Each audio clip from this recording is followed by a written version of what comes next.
Chapter 77. Problems. Avaryss watched the holo-tank as the Alliance fleet pulled back, and reformed for a second charge. A cruel smile came to her lips, her nostrils flared. She could almost smell the blood in the air, and taste it on her tongue. Her thoughts were not those of a ruler, but a hungry predator in that moment. I want to be up there. I want to be in a fighter, blasting away at enemy ships. I want to be directing the destroyers and cruiser to fire on the enemy, watching their ships pop like so many bubbles. I want blood. Reports were flowing in from the rest of the temple now. They had lost security cams on 2 different levels, moving in 2 separate directions. The guards were searching those areas. It was safe to assume that the intruders had escaped the throne room. Her eyes narrowed. Had they split up for some reason? Or was this more treachery from the unknown parties that were seeking to hobble her march to the future? Abominus had still not contacted her back about the throne room being secured. No matter, the monster was more than capable of handling that. She had sent another hunter to locate Holly. The engineer would be useful in the conversion of the landing beams. Again, she had heard nothing back from either the commander or the one sent after her. I should gather a team and hunt the traitors and criminals myself, she thought. Let them all cower at the true power of the dark side. She almost gave the order, gathered a pack, and left, but then remembered herself. She was the only one who could carry out the final ritual. She needed to be ready to gather up the energy of this dying planet the moment the mass drivers did their work. Right now, taking part in the battle herself was a distraction, and one she could not afford to give into, no matter how much the thought excited her. She shook her head. Such was the heaviness of her crown. She had to accept the fact. She could not afford to be a fighter on the front line anymore. She was not her master's hand of vengeance, or a mere dark side warrior. Not anymore. She might miss the violence of the job, but she had a higher calling now, a purpose that only she could carry out, and a destiny to fulfill. Fighting on the front lines would be exciting, but that was just one battle. Only by remaining behind so that she could win the true war with her ritual was what mattered. She had to stay focused on her duty. She was the Empress now, and that is what mattered. Her empire, above all. Heavy is the head that wears the crown. She looked at General Glask. He continued to move among the various technicians and officers, still doing his duty to the best of his ability. They still had no update on external communication, but they had received word that the engineering team had reached the primary landing bay and had access to the landing beams. It had been 30 minutes since the work began. The enemy had arrived a bit sooner than expected, but that was no worry. Kennedy and Rain still had them pinned down. The planetary shields were up, but that would not bother the mass drivers. Once they had been contacted, the droid brains on board would do the work. They had codes that would allow them to bypass the shields when the time came, open up small random opening, and slip inside before the enemy had a chance to take advantage, and then, once in position, they would deliver their payloads. Provided the signal could be sent, it had to be soon. Avaryss paced before the holo-tank, watching the battle in orbit. She remembered the order she had given both Kennedy and Rain. They were trying to preserve ships, not lose them. The enemy needed to survive long enough to become her ally, to fall under her spell. A shiver of excitement ran down her spine. She was really looking forward to that. She realized that she recognized several vessels in the enemy fleet. The Co-op's Folly was here, as well as Master Jazz Nightfire. It was safe to say that Timon was up there right now. Rain would be pleased when she added him to their new army. Plus, there was a chance for personal revenge. She could sense the presence of Gabe Cooper aboard his ship. Jazz Darbin's smuggler friend and longtime partner. And the father of this body, she remembered, and again she felt true Halcyon's anger at the man, at his betrayal of her mother. Avaryss smiled. When the time came, perhaps she would order Cooper to kill himself, or at the very least, order that he use that flying garbage scout he called a ship as a battering ram against one of her enemies. Both would have satisfied her desire for blood and vengeance, even if that vengeance wasn't hers. True Halcyon would never have admitted it, would have refused to admit it. She would have denied her anger, and pushed away from it, Avaryss understood differently. Anger was power. She would use it, even if it wasn't her own. "My lord." She turned as a young lieutenant approached her. "Yes. The bond workers have sent a request." "Yes. They know about the attack in space. They would like leave to return to their homes, to prepare to defend Bantoon." Avaryss almost laughed. Very soon, there would be nothing left of Bantoon to defend, and besides, she had use for the workers who had done such an excellent job of getting this place ready. She smirked. The bond culture was about to be wiped out. The ones here would be the last of them, and she would need everyone in the lower chambers, the labs beneath the Grand Temple. They would be excellent test subjects. She turned to the lieutenant. "Tell them that matters are under control, and open up the recreation areas reserved for the nobles and officers. Let's keep them happy and entertained." Until the end, she added silently to herself. The lieutenant hurried off. It was at that moment that Tig finally returned. The hunter looked concerned. He snorted loudly as if he had rushed here. Avaryss turned to face him. "Yes, Tig. Lady Tasia is dead, my lord," he growled, "her husband the Baron as well." The Dark Lord's eyes narrowed dangerously. "Dead? Yes, my lord, and their shuttle is gone, their little girl as well. You didn't find her body with her family?" "No, master of us all." She nodded. So, it seemed that Agony had fled, or rather, Taya had fled, and taken her child with her. Not that she would get very far. Where would she go? The mass drivers would be online soon, and there would be no place for her to hide, and with the Sith fleet in orbit, it is not like she could escape the world. She tried reaching out with the Force. She tried to sense her old lover, and possibly Finn, but found that she couldn't. The Force was swirling like a hurricane. So many possible futures were in play at that moment. That concerned the Dark Lord. The playing field between light and dark was leveling. The future of the galaxy stood on the end of a blade. She didn't like that, no, she didn't like that at all. She motioned for Tig to stay at her side, as she walked over to one of the comm technicians. He would send out a signal to the rest of the temple. She would secure the floors where they still had cameras functioning, and then she would send forces into the dark areas. They would find her enemies, and they would be dealt with. "My lord," General Glass called out. Avaryss turned to see his grinning face. "The work on the landing beams has been complete." Avaryss grinned. "Excellent. It was time to conclude this business. Engage the Ascension Protocol. Now." The room fell silent. Avaryss looked around, surprised. "Did I misspeak?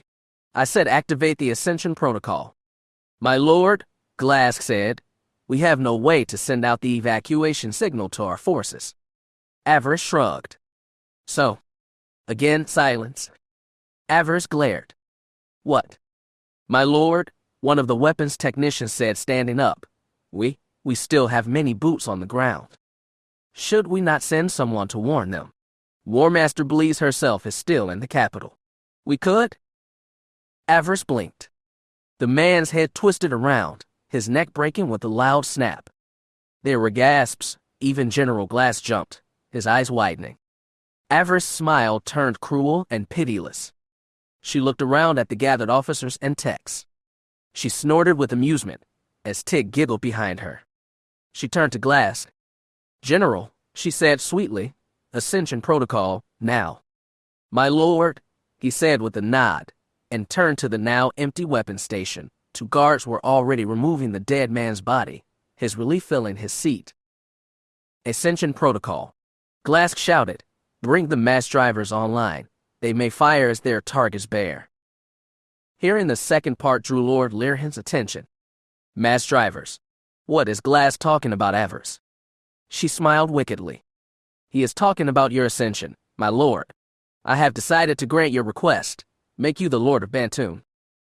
She saw the conflict in his eyes, the excitement, but at the same time, the fear and doubt. "I thank you, my lord, but what is this about mass drivers?" She shrugged. "The mass drivers are needed to complete my final ritual, as are many of your people. You see, my lord, Only death can pay for life, and I need a great many deaths to buy my life as Empress of this galaxy.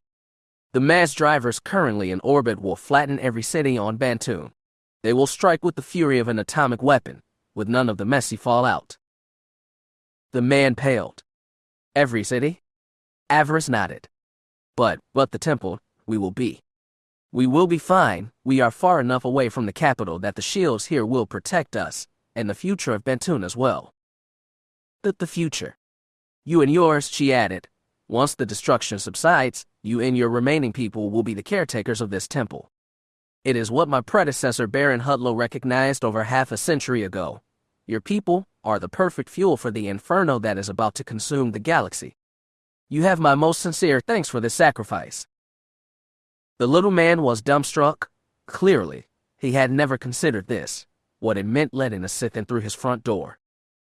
Well, someone should have warned him that we don't depart as easily. If we can't have the house ourselves, we burn it down. The signal has been sent, my lord. The mass drivers are. An alarm rang out through the control room. Avaryss looked around, covering her sound-sensitive ears. What is that? Report. What is going on? The image on the hollow tank revealed far more clearly than any of her people's reports could. Her eyes widened in horror. No. Huge sections of the planetary shield were winking out. Not mere opening for passing ships, but huge citywide sections of the shield. What was worse, the Alliance fleet surged forward. Kennedy's ships moved to push them back, but the entire Alliance line was slamming into their defensive line.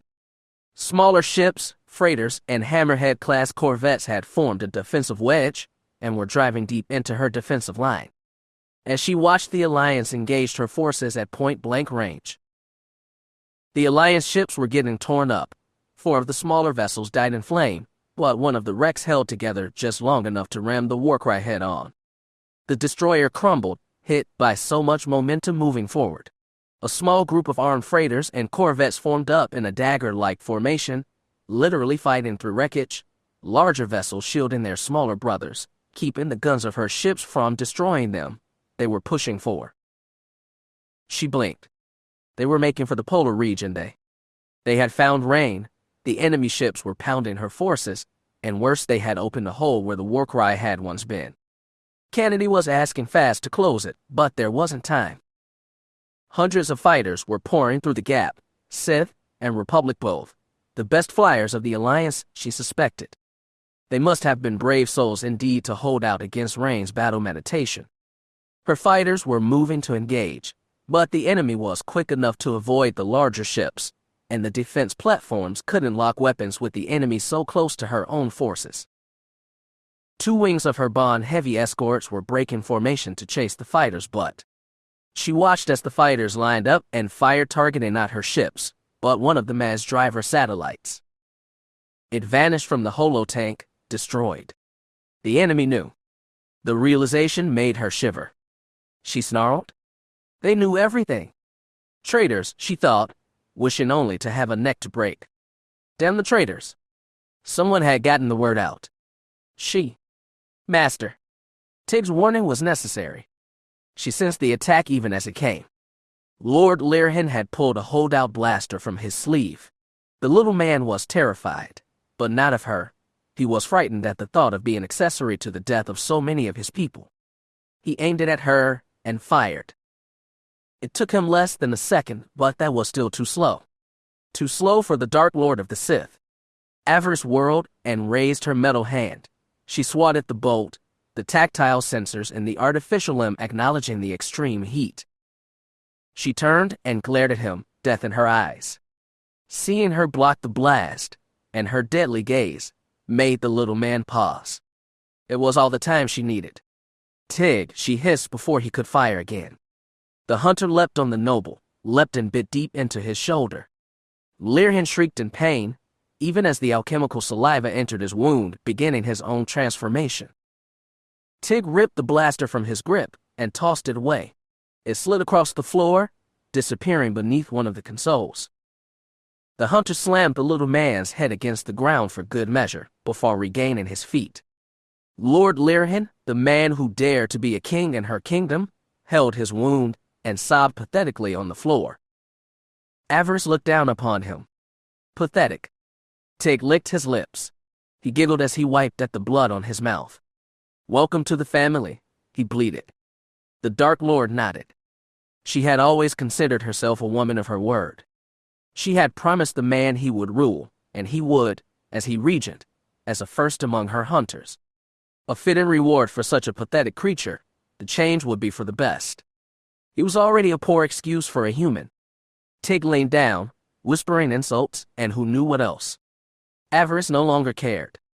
She had no interest in his game, or the sobbing little mundane wretch who dared pull a blaster on her. She only had eyes for the holo-tank. Kennedy was deploying the fleet. They were switching from standoff formation to entrapment. More blood was about to be spilled. Her fighters and heavy escorts were moving to engage enemy fighters and troop transports trying to get through the lines and reach the surface. The Dark Lord scowled. It looked bad, but she still had Rain up there, for the moment, using her battle meditation, and she still had mass drivers in orbit. The plan continued. Their losses would be heavier than expected, far heavier. She had already lost one capital ship, but she could still fix this. She could still win. For now, she needed to be where she could do the most good. She needed her keys. "I am heading for the vault," she informed General Glask. "Transfer battle telemetry to me there. I need to know when to begin the ritual."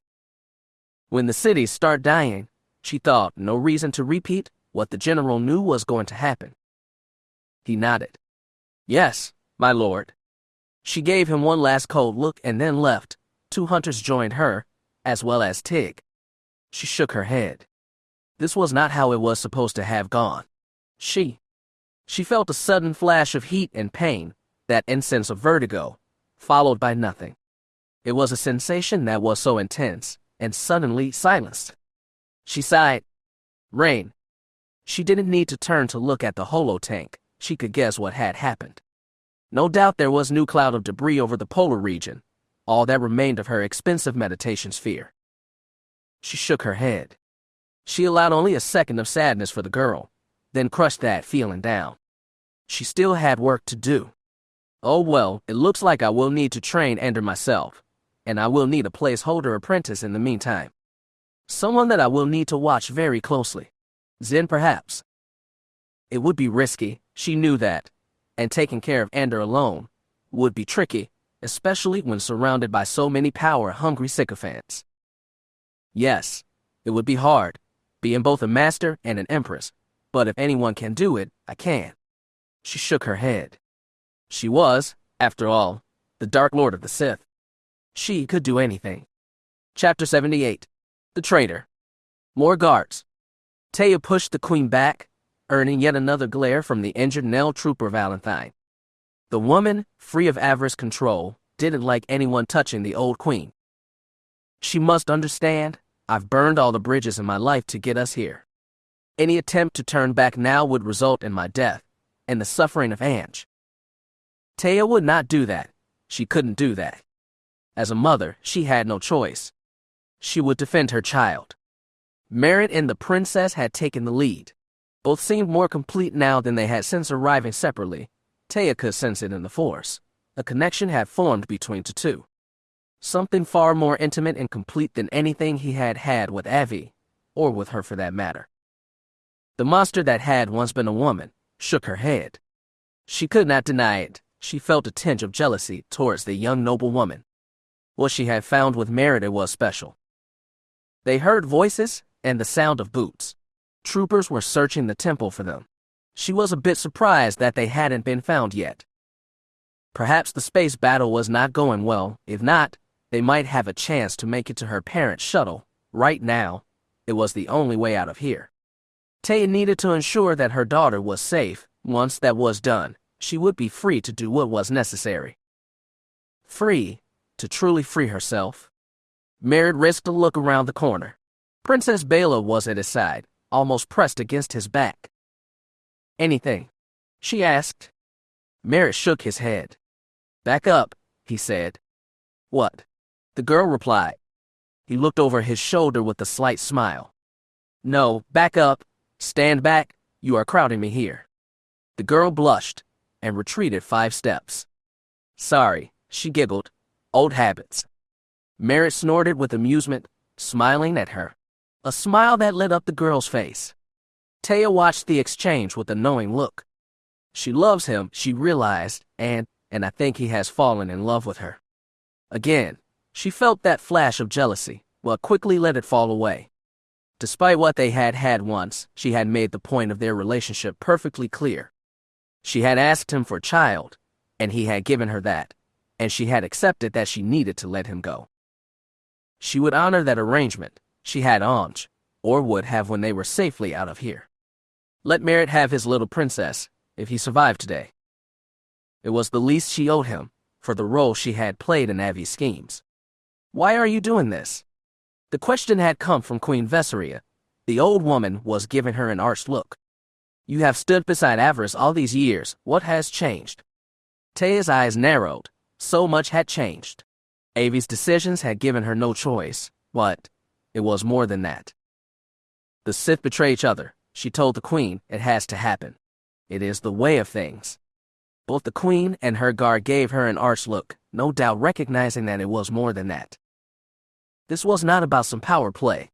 Taya had so many other reasons. She frowned. She felt different.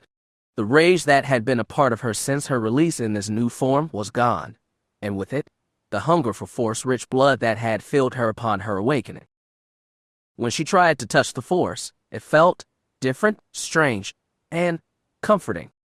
By turning her back on Avi and her plans, she had changed, by choosing to save Anj over accepting the role Avi expected her to play.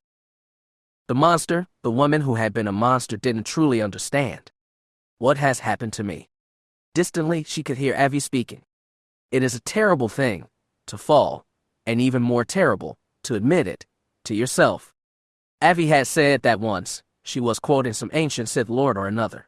Taya had not understood it at the time, but she thought she did now. I've fallen, she realized, that the light has claimed me. Her mother had always warned her about her light side leanings. Avi had said she even sensed it during their student days. Had that finally overcome her sense of Sith control and ambition? She thought that it had.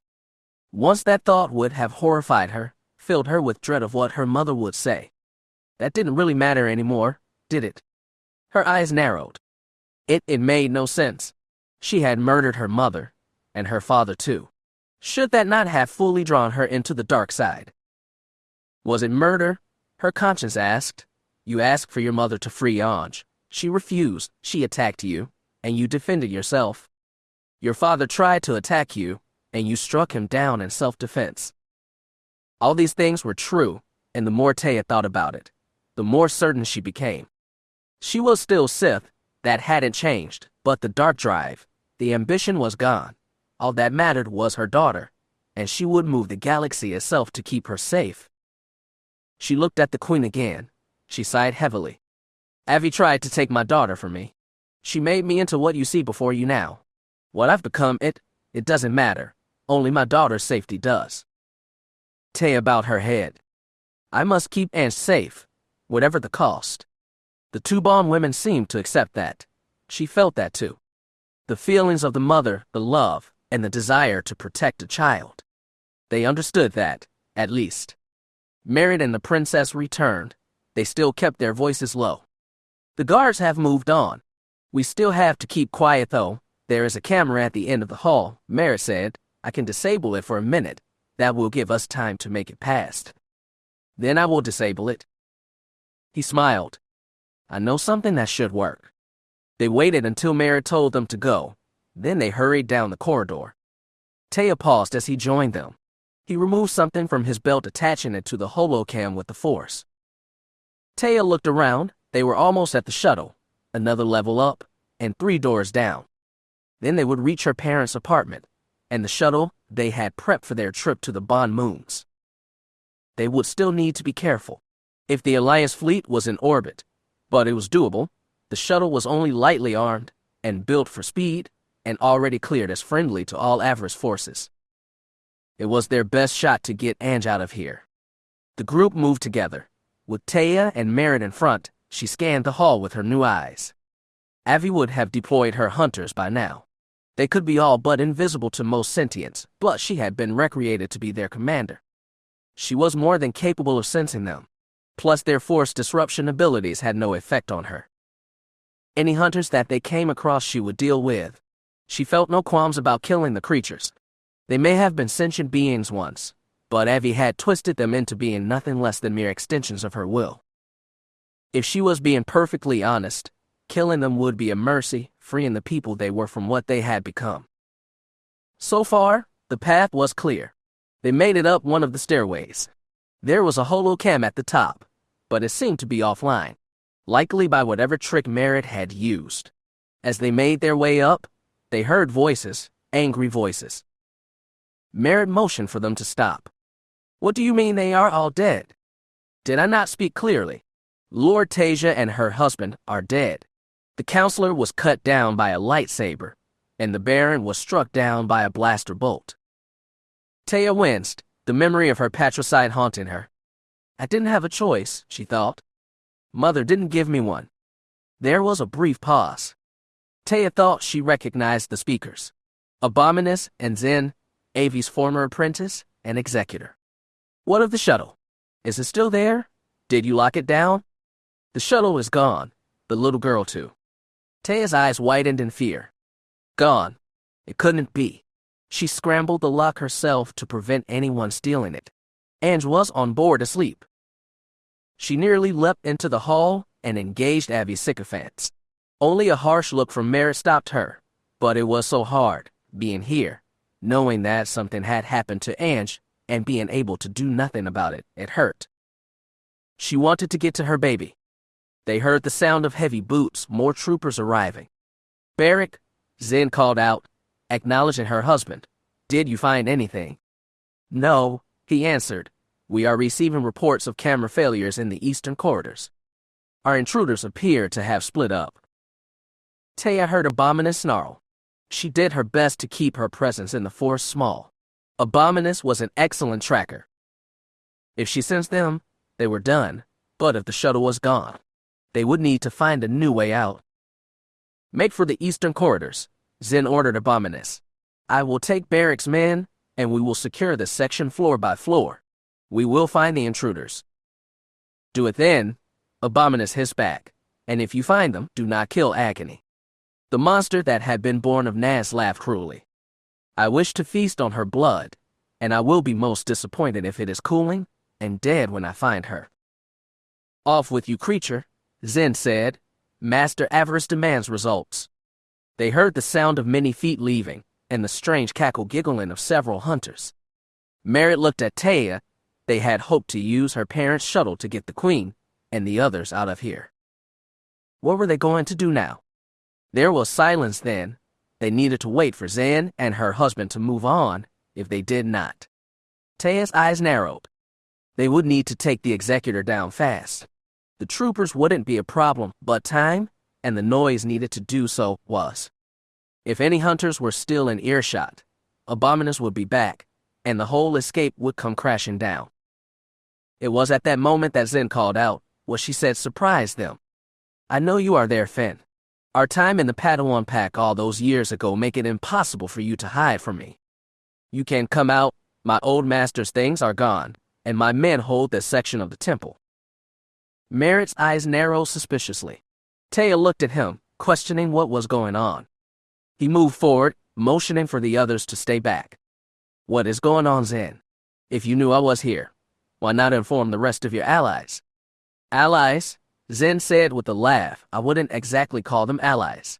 I take it you have the princess and her mother with you, possibly Lord Agony too. You were trying to get to the Tasia ship? Yes. Merritt stepped out, letting the executor see him. Taya couldn't see them, but she could imagine them standing there. We were, Merritt admitted, but I heard you say that the ship was gone. It is not. You may take it if you wish. I will not stop you, any of you. Consider it a gift for a fellow member of the Padawan pack, for old time's sake. It was then that Merritt led them forward. Sure enough, Zenlure and her husband Barrack were waiting before the apartment where Taya's parents had been staying. Two Sith guards stood before them, but their weapons were up in the rest position, not threatening anyone. Taya looked at the executor, clad in her usual flamboyant armor, showing more skin than Taya thought wise. The dark-haired woman was smiling, her golden eyes fierce and sly. Beric remained cool and professional. He might very well be standing before his own troops, rather than a group of enemies to his Dark Lord. "Ladies in," Taya called out. "What is going on?" The executor almost laughs. "I would think the answer to that question would be obvious, Lord Agony. Master Avaryss is not the only one who has been making plans these last few years." Taya's brow furrowed. Suddenly, she got it. She understood. "It was you, wasn't it?" Zen didn't answer, but her smile did widen. Taya frowned. "It has been you all along, both of you. You were behind it all, the delays, the assassination attempts, all of it." "Not all of it," Beric Lilos responded. "The assassination attempt at Sanctuary Base was all infamy and Ilaria. We did allow it to happen." Taya's head spun. But why?" Her eyes focused Beric Lilos. "Avi is your sister. How could you betray her?" The man shuddered. "Kira Lillis was my sister. I loved her dearly. She was loyal to the Empire, and those around her. Avaryss, she is not like that. She plays at being my sister, but that is all." The officer shook his head. "I failed Kira on Ordana. I know that, let myself fall under Darth Saddy's control. Kira would have known that I had no defense against that. She would have helped me. My sister would have helped me." Zen touched his arm, offering him a moment of love and support. He smiled, sensing it. "She tortured my husband," Zen hissed. "She experimented on him, to punish him for what he had done. And what is worse, when I asked for her to show mercy, as her loyal student I asked, after never asking for anything before that. I assumed she would grant it, for the sake of her niece if nothing else." Taya nodded. She understood. "She took you prisoner, locked you up, and then used your child as a hostage." Zen didn't nod. She didn't need to. The glow in her golden Sith eyes told everything that needed to be said. "Mary got it too. How long have you two been planning this?" "I wasn't in on the plan," Beric answered. "Not in the beginning. Not until Avi's serving girl freed my mind from Saddy's manipulation. I let him in on the plan after the destruction of Survivor Base," Zen answered. "As for me, I have been planning this since I fled Ordana after the birth of Maya. Since before I even showed up on Sullust, offering my services again to my master." Zen pursed her lips. "I've needed to be careful, very careful. Avaryss is a dangerous enemy, but she is not omniscient. I was rescued on Ordana by members of the rebel faction that opposed her and Lord Fear. A few survived, angry that their leaders betrayed them, manipulated them. They saw me as a chance to pay Avaryss back for all the deaths she caused." Beric nodded. "She murdered thousands of our people, our countrymen, and for what? To save herself from death, to sell herself as a servant of the people." The Imperial soldier sighed. He looked at Queen Viseria and her daughter. "What she intends to do to this planet, it isn't right. She says she wants to build a galaxy better than the old. That she is nothing like Darth Vitiate. But she is exactly like Vitiate, using her foul rituals to secure her own power, to fulfill her own appetites." Taya sneered at her. "Do you expect us to believe all this? That you have both suddenly turned altruistic?" She looked at Zen, showing her fangs. "I know you, Executor. You don't act unless something serves your needs, your own desires." Zen smirked. "You don't trust me. Good, you would be right. I'm only in this for myself, as any good Sith would be." She turned her attention to Merritt. "You know how dangerous my master is. She claimed to have loved you, and yet, look at what she did to you." She turned her attention back to Taya. "To both of you." Merritt nodded. "I can't say you are wrong." "Of course I'm not wrong," Zen said. "Tell me, Fen, do you really wish to live in a galaxy where Avaryss will be the only true law?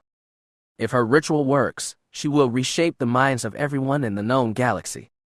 There will be no freedom, no law, nothing but what she desires. She and her foul progeny will rule the galaxy with an iron fist. Thought itself will be a betrayal, and she will punish it viciously, all to keep her dynasty on the throne. If we fail here, then none of us will have a future. The executor's eyes burned into Merritt's. I know what I have to do. Know this, I do not hate my master. Why would I?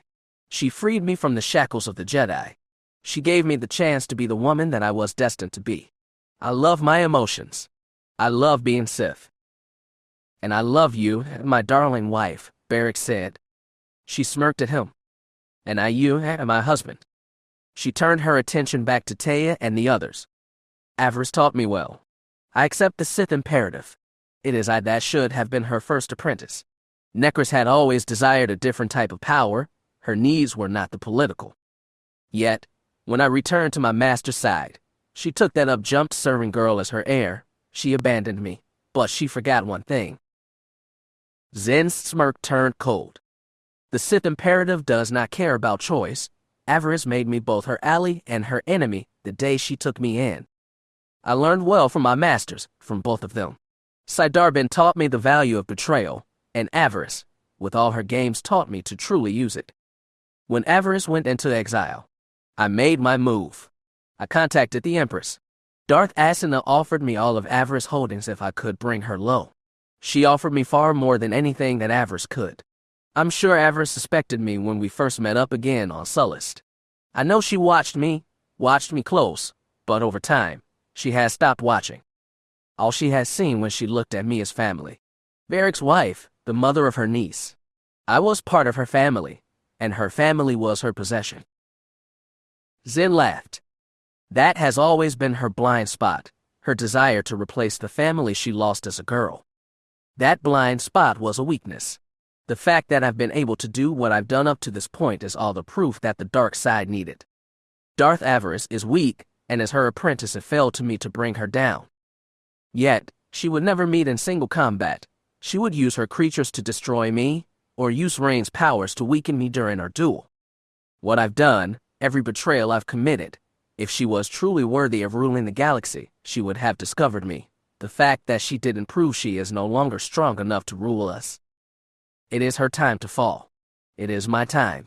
As she destroyed Darth Fear, I now destroy her. My pawns are all in place, and so are my weapons. All of you. She gestured to Merritt and the others. The fact that this world is saved is irrelevant. I've given the Alliance all the tools it needs to defeat Avaryss, and now, I take my leave to claim my throne. You and your allies have all you need to destroy Avaryss. If you don't use those tools, we are all doomed, but you won't, will you? You understand the truth. And what truth is that? Taya demanded. That Avaryss must die. You can't afford to simply capture her, take her before the Jedi, and let them lock her up. She is too far gone for that. I offer you your freedom, and a chance to escape, and all I ask is something so simple. Kill Darth Avaryss, and save the galaxy. Zen adjusted her cloak. She held out a small metal device to Merritt. I know you, Finn, the man you were, and the man you have become, the man she made you into. This key will allow you to access the maintenance tunnels of this temple. It contains a locator that will allow you to access the vault at the heart of this temple, allow you to reach Avaryss keys. Destroy them, and her grand plan falls apart. Merritt took it. He continued to give her a suspicious look, but Taya sensed no betrayal. Not of them anyway. Of Avaryss, well, Zen had betrayed her a long time ago, and Avi had never seen it. Perhaps Zen is right, Taya thought. Perhaps Avi has gone weak. If that is so, then she deserves destruction. Such is the way of the Sith. And where will you be, Executor? She asked. Zen grinned. I'm off to make sure a certain serving girl finds her way into the chaos beyond death. I leave nothing to chance, and neither should any of you. She turned to the Queen, her daughter and guardian. The Alliance is aware of the mass drivers in orbit. The planetary shields are failing, and they have a chance to destroy them. In the meantime, I've cut off Avaryss communications. She can't signal them to destroy this world. But if what I've been hearing on the private channels are true, her sycophants are sorting it out. They are fixing the problem. I've given you a chance to save yourselves, and to stop my master. Do not waste what I've given you. She took Beric by the hand. He nodded to her, his eyes full of love for the woman that had betrayed the one who had been his sister. Taya was surprised, but considering what she had endured at Avaryss' hands, she understood. Avi doesn't know what love is anymore, and that was her undoing. She made her own worst enemies. Taya sighed. Poor Avi, she made her own traitors, and she surrounded herself with them. How sad. Zen, Merritt called out. The executor turned. Yes, old friend. He sighed and shook his head. Thank you, and may the Force serve you well, Sith. She gave him a wicked look. And may Force be with you, Finn Shadowstone. Or, I suppose you are Merritt Fallenstar now. I am, he replied. Zen laughed. Avaryss does that to people. She changes them forever. Her plans make you into something new, and sometimes you don't even realize it. She shook her head. If you survive this day, if any of you, remember to tell those that will listen what happened here. If the Jedi archives exist again one day, let it be known that I did my duty as a Sith and to the galaxy. I did what Master Sai wanted in the end. I destroyed Darth Avaryss. They will know, Zen Lure? Merritt answered, I promise. Zen Lure. No, that is not my name anymore. It hasn't been for some time. If I am to claim Avaryss Holdings, to sit on the Dark Council, it is time that I finally embrace who I am and what I am. Her golden eyes sparkled mischievously. Did you ever read The Tale of the Exile? Someone told her once that without a creature of betrayals in her life, there was no hope. Sidar Ben understood that. He betrayed the Jedi ideal and put me right where I needed to be. And now, the change he began, that Avaryss continued, is now complete. Zen stood up straighter, the woman that had been Zen Lure. I am no longer an apprentice today. I am the master. Today, I am Darth Trius, heir and successor to Avaryss. She turned her back to them, but offered one last bit of advice. You should go now, servants of the light. Escape and fight the good fight, but don't forget. She laughed cruelly. The clock is ticking. Chapter 79, Rainfall. They are stronger than I thought. Rain struggled to keep the battle on track. Her eyes were closed, but they darted quickly behind her lids as she tried to maintain her grip on so many wills and minds. In that moment, the Force looked like a massive web to her, a web she was now gripping with both hands, filling it with so many emotions, fear and uncertainty for her enemies, and grim resolve and courage for her allies. She tried to keep her breathing even, tried to remain strong, but there was so much going on. The enemy's resolve seemed to have been strengthened. She could feel it as they formed up and charged Avaryss ships. They know, she realized. They know about the plan, about the mass drivers. She gritted her teeth. She had to hold it together. Just a little while longer, she thought to herself, feeling a bead of sweat running down her back. Just a few minutes more. How much longer? Fair reign. She heard Gul Ashok's voice, but she couldn't answer him. She could sense his frustration. The cloak left them as blind as the enemy was. The sensors wouldn't respond while the field was up. Fortunately, she didn't need the sensors. The Force told her all she needed to know. Soon, she finally hissed, rocking back and forth with every strand of the Force bound to her. Soon. She could not sense the mass drivers, but she could feel the dark side roiling. Its power was increasing by the second. When the weapons began to fire, the dying of the planet below would begin. In that moment, the final ritual would be cast, and this fight would be over. Rain took another gulp of air. She just had to hold on, until then. The enemy was trying to turn their flank. She sent doubt and confusion through the Force to the Alliance pilots. Admiral Kennedy's people, and the gunners on the defense platforms would take it from there. It was at that moment that she felt it. She felt the Force shift on its axis, leaving her almost dizzy. She frowned. The enemy surged forward. She sensed the excitement from the Alliance ships, the planetary shield dropping. Fighters moved in trying to break through the blockade. Admiral Kennedy didn't panic. She could sense the ships responding to his commands, moving from a wall formation into one more suited for entrapment. She could sense Alliance pilots dying, struck down by the weapons of the capital ships, or by those on the defense platforms. Many were dying, yes, but some were still getting through. She could sense the relief of those pilots, even as she filled the pursuers with desire to destroy them, a rage that would only be slaked by their deaths. Her back went ramrod straight, and her eyes snapped open. In that moment, she felt it. Someone had found her. In that brief moment, she lost control of the battle, but quickly reasserted her strength. But she knew she was no longer hidden, and she knew who it was that had found her. She closed her eyes and bit her lower lip, trying to regain her focus. Her lips were pulled back into a sneer. Sweat beaded her forehead. Yet, she could sense him in her mind, the one who knew her so well, or believed he had. Tim. He had found her. Timon flew the Nightfire with his eyes closed. He was not piloting by sensors at that moment, but through the Force. He sensed the strings that wove this battle together, strings that had been formed into a web. He frowned. And he sensed the spider at the heart of that web. He followed his emotions through the strands, back to the center. Zay, he whispered out through the Force. I know you are out there. Enemy ships coming in, Zahar warned. Let our escort deal with them, Nar said from his command chair. Timon felt his grandsire's regard. Have you found her, son of my son? She is here, he said, gritting his teeth. I feel her presence. He could also sense the death and destruction around them. They had broken off from the main fleet, using the fighters to draw enemy fire.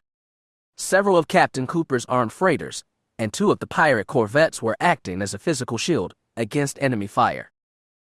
Both Jedi and Sith in the Alliance fleet could sense Rey's battle meditation, but they didn't know her well enough to isolate her, to find her location.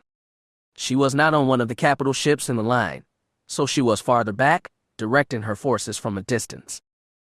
That direction needed to cease. They were losing too many ships, and not enough were getting through. Death was preparing to descend on Bantoon. The Alliance was out of time. They had to stop Darth Avaryss now, which meant dealing with the coordinator of her fleet. Rey needed to be silenced. Timon felt his resolve being bolstered. His grandsire had slipped into the Force. He was no expert in battle meditation, but that didn't mean that he could not pour his will into the Force, offer it up to the soldiers under his command. It was not true battle meditation, but it was a shield, and a temporary one. An umbrella trying to hold back a monsoon. A tent almost covered in snow in the middle of a blizzard. It will be enough, Timon thought. It has to be enough. Admiral Onesi had given them permission to attempt this. Both he and General Nar felt this was the only way. Timon knew Zay well enough that he could find her in the Force. The Nightfire was now the tip of the spear pointed at the apprentice of Darth Avaryss. It fell to them to silence her. As Timon guided the ship through the battle, he could feel their escorts dying. One of the pirate corvettes was struck by a Sith fighter, a suicide attack that had killed the bridge crew and sent the ship spinning away. 2 of the armed freighters died swiftly as well. They were torn apart by the guns of Avaryss capital ships. They fell away and exploded. A swarm of Alliance fighters plunged in to fill the gap, shielding the Nightfire as it made like a missile towards a target. We are losing too many, grandsire, Timon hissed. We won't make it. We will, the old pureblood promised. Too many deaths, Timon almost whimpered, feeling each one. He hated that they were dying for him. Nar sensed what he was thinking, and spoke up, trying to reassure him. This is the task of a soldier, boy, remember that. They are dying to win this victory. If we don't succeed, then the world below us dies, and how many worlds after that? If Avaryss wins, the galaxy will face a darkness it has never known. Push on, son of my son. Push on. Timon snarled and pushed the throttle forward. They were almost clear of Avaryss' fleet. They were almost over the planet now. Zay's master's forces were breaking away, trying to stop the fighters that had gotten past them from attacking the Dark Lord's mass drivers in orbit. This is our chance, Timon realized. It may be our only chance. Blaster fire raked at the Nightfire shields. They had lost too many protectors. Enemy ships were starting to get through. Tim could distantly hear Switch shouting out damage reports, but there was little that he could do. His grandsire was right. They had to get through, no matter the cost.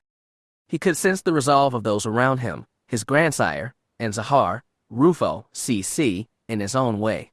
And even Switch, the woman he loved, was doing what she could to keep it together to get them through this. They were hit. The ship bucked underneath them. They were hit again. Alarms began to wail. Rufo barked as they took yet another hit. The night fire began to slow. Timon could smell something burning behind him. "We're dying," he realized, but remained locked on target, on Zay. "We must get through. We must." He could sense a Bantoon heavy escort moving up beneath them, ready to unleash a barrage of missiles that they would not survive. The enemy ship suddenly veered off, struck by a volley of torpedoes that sent it spinning away, crashing into one of the defense platforms. In that moment, Timon felt it. A new ship had joined their defenders, a familiar one. "Need a hand. Go leader." Captain Cooper's co-op's Folly was now beneath them, taking fire for them, giving them a chance. Zahar shunted power into their shields, buying them time. Switch was on the bridge now, with a fire extinguisher, dousing the flaming panels. Over the comm, he heard Captain Cooper's voice. "We got you covered, kid. Now, deal with that shutter." Timon hissed. "Zay." "Yes?" He needed to deal with her, to stop her. He reached out with his mind. They were clear of Avaryss' fleet, heading for the polar region above Bantoon. There was still nothing on the sensors, but he felt a familiar presence touch his mind, and with it, a voice. "Leave me alone, Tim," Zay hissed at him. "Let me finish my work. You will feel much better, and far more agreeable once my master has finished her plan." He could almost see Zay's face in his mind's eye. She was smiling seductively at him. "Just leave me alone." "I can't," he whispered into the Force. "You are killing people, Zay. You are going to hurt the entire galaxy." He tightened his hands on the controls. He could feel Zahar bringing the weapons to bear, targeting something that they couldn't see but knew was there. Timon felt a twinge of sadness. He had cared for Zay, on some level. He still did, but knew that he couldn't save her, not now, and not from herself. She had gone too far, and he couldn't stop now. "I'm sorry," he whispered into the Force. "I'm so sorry." I. Zay's eyes snapped open. She lost her connection with the fleet.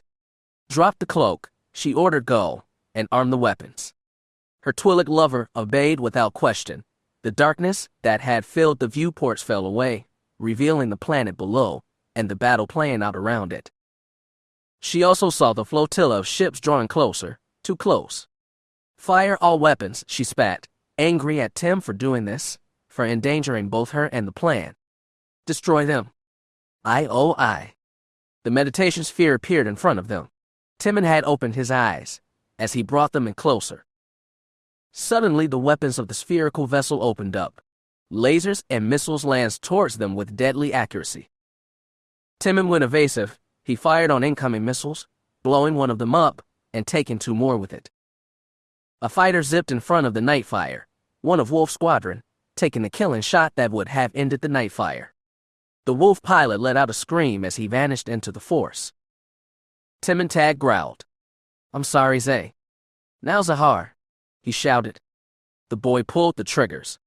Laser blasts fired from the forward cannons and tore into the meditation sphere shields that quickly failed. The co-op's Folly, its belly ablaze with fire flickering from battle damage, joined in. It launched a spread of missiles at the sphere. One struck, destroying one of the turrets protecting Zay's ship. Another blew off one of the solar wings, providing it power. The sphere spun dizzily as another missile found its mark, sending it rolling. Timon felt Zay scream, but he had no moment to feel sorry for her, not now, and never again. He felt as Zahar fired everything they had at the sphere. He felt a flash of death and panic. He felt. Timon Tag gasped. The meditation sphere exploded, its shockwave rippling away from the shattered ship. The night fire bucked beneath them. More alarms wailed as they fought against the wave flying through the debris. Timon gasped. His heart pounded in his ears. Zay, he thought, remembering the girl he had known back at Survivor Base. The girl he had stood up to Avaryss for, the girl who had kissed him for the first time on the plains of that world. He shivered. Gone, he realized. That girl was gone. Nice shooting, Gold Leader, Captain Cooper shouted over the comms. Timon sighed. Yes, he thought. He could feel it. The pressure on their minds and wills was gone. The dark shroud that Zay had woven around the Alliance fleet was gone. He took a deep breath and felt his resolve returning, his true resolve. How you doing up there, Gold Leader? Shaman Wolf Lead asked him, do you need to withdraw for repairs? We're all right, Timon called back. From behind him, he felt his grandsire's pride and respect. Well done, son of my son, he purred. Thank you, sir, he said, the face of Zay filling his mind, and with it, a sense of guilt. I'm sorry, he thought. I couldn't save you. Nar picked up on that too. The girl gave you no choice, and now, we have a chance. Now, there is hope. Timon nodded as he brought the ship around. He looked at the others. Switch was standing at the door to the bridge. He could feel her concern for him. CC was awake and moving, rerouting systems damaged in the attack on Zay's ship. Zahar was calling off damage reports. They had taken a beating, but they could still fight. Next to Tim, Rufo growled. They had more enemy fighters coming in. Gold Leader, this is Admiral Odyssey. Go ahead, Admiral, Timon said into the comm. You and your forces have new targets.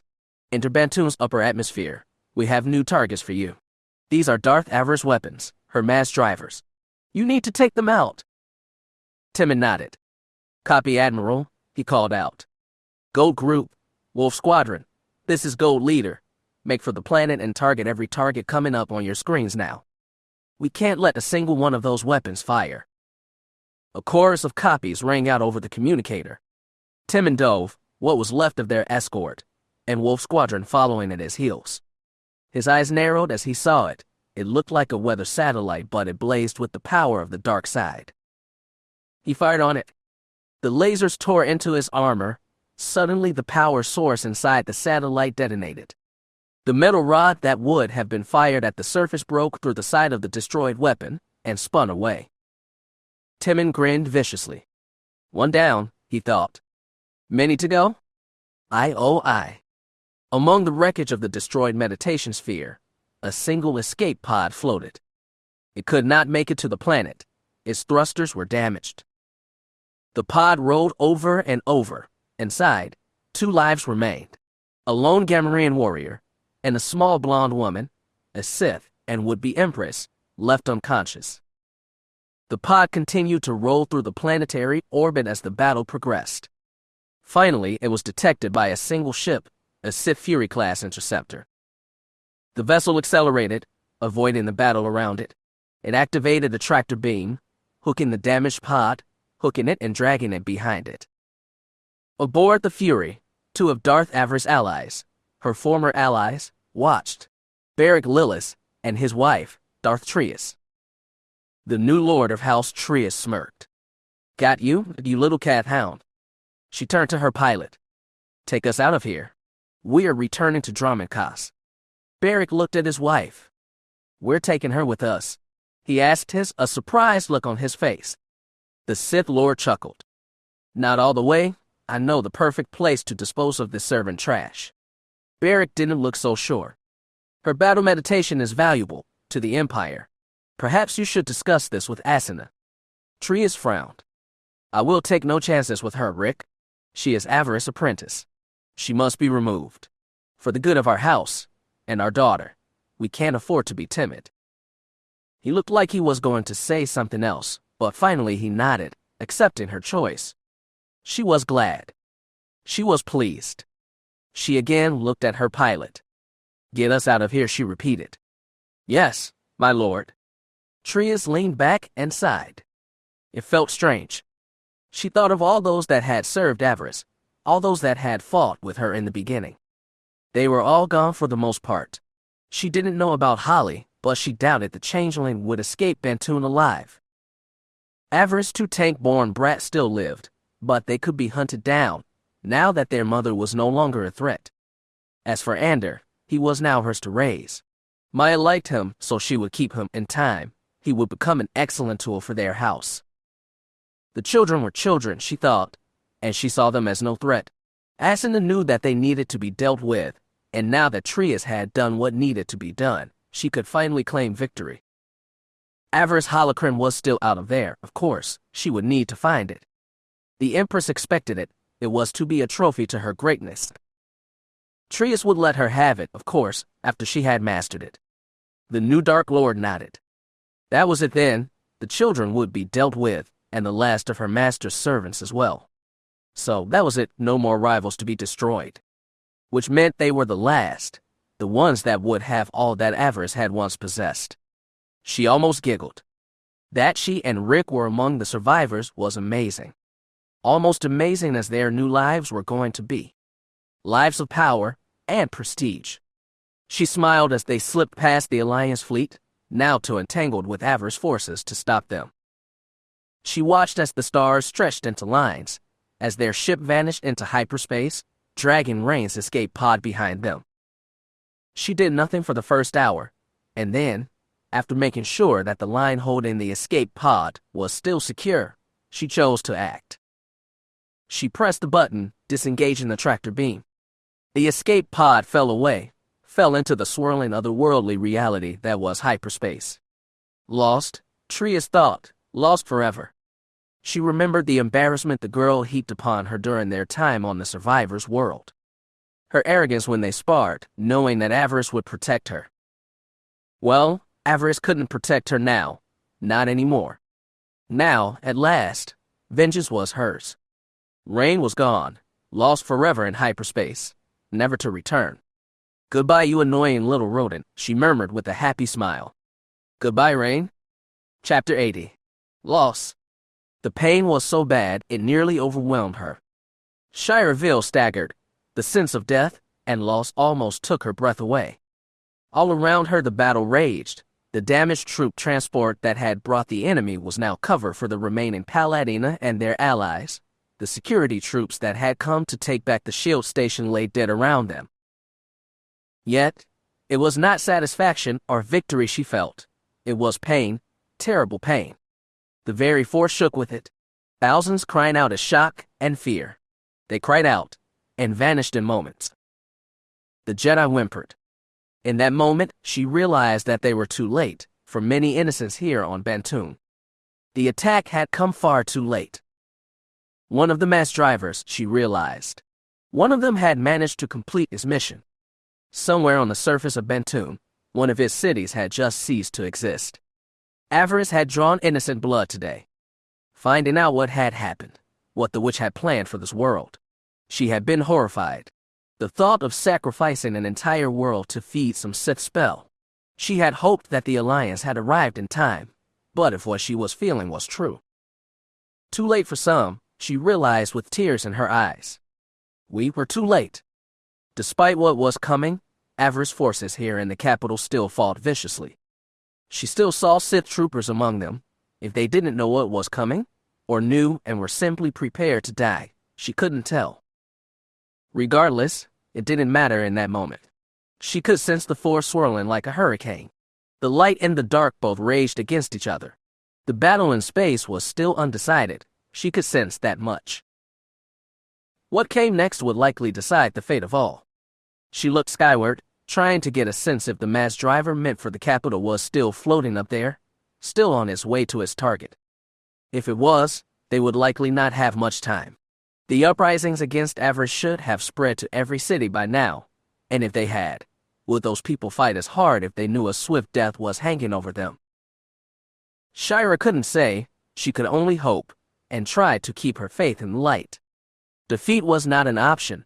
They had to win, otherwise the galaxy would enter an age of darkness undreamed of, an age that would likely never end.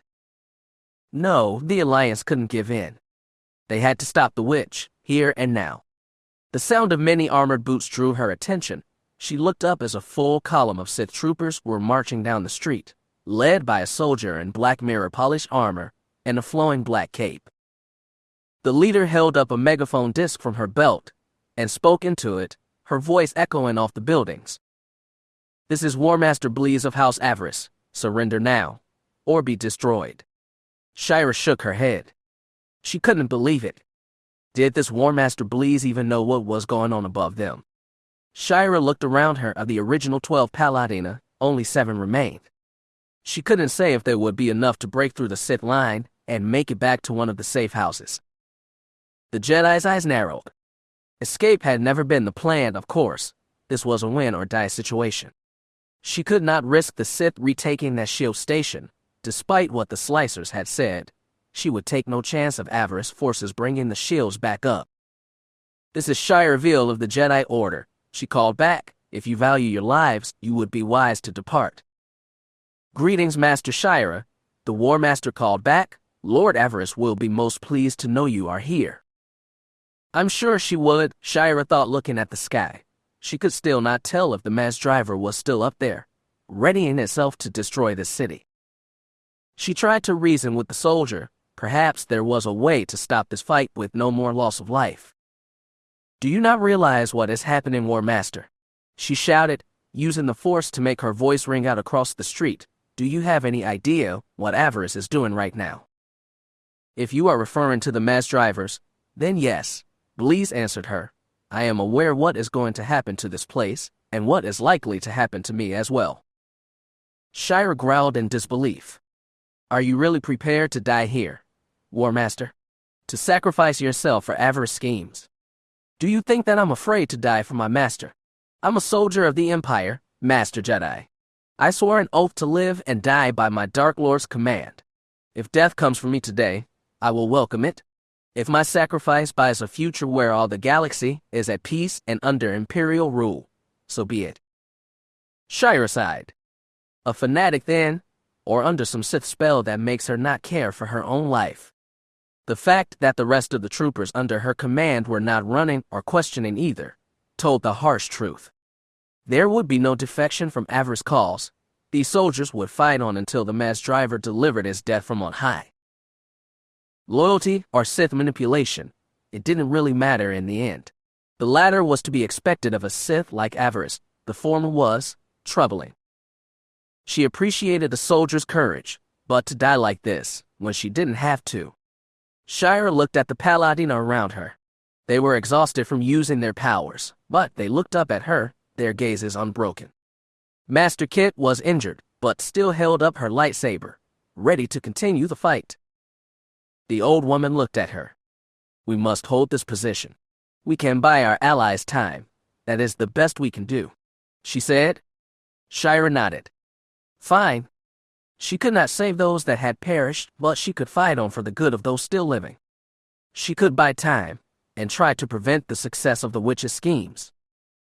If a weapon fell from the sky and destroyed the city, destroyed her in the process, well, she shook her head.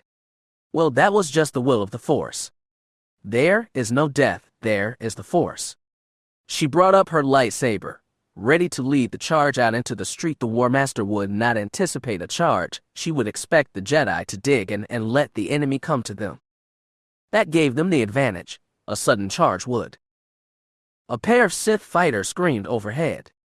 Shira looked up, expecting laser blasts to rake the street, shattering the Paladina defenses and opening up the door for Bleeze to move in. The Sith fighters banked, preparing for another pass, and then they exploded. Shira looked skyward again.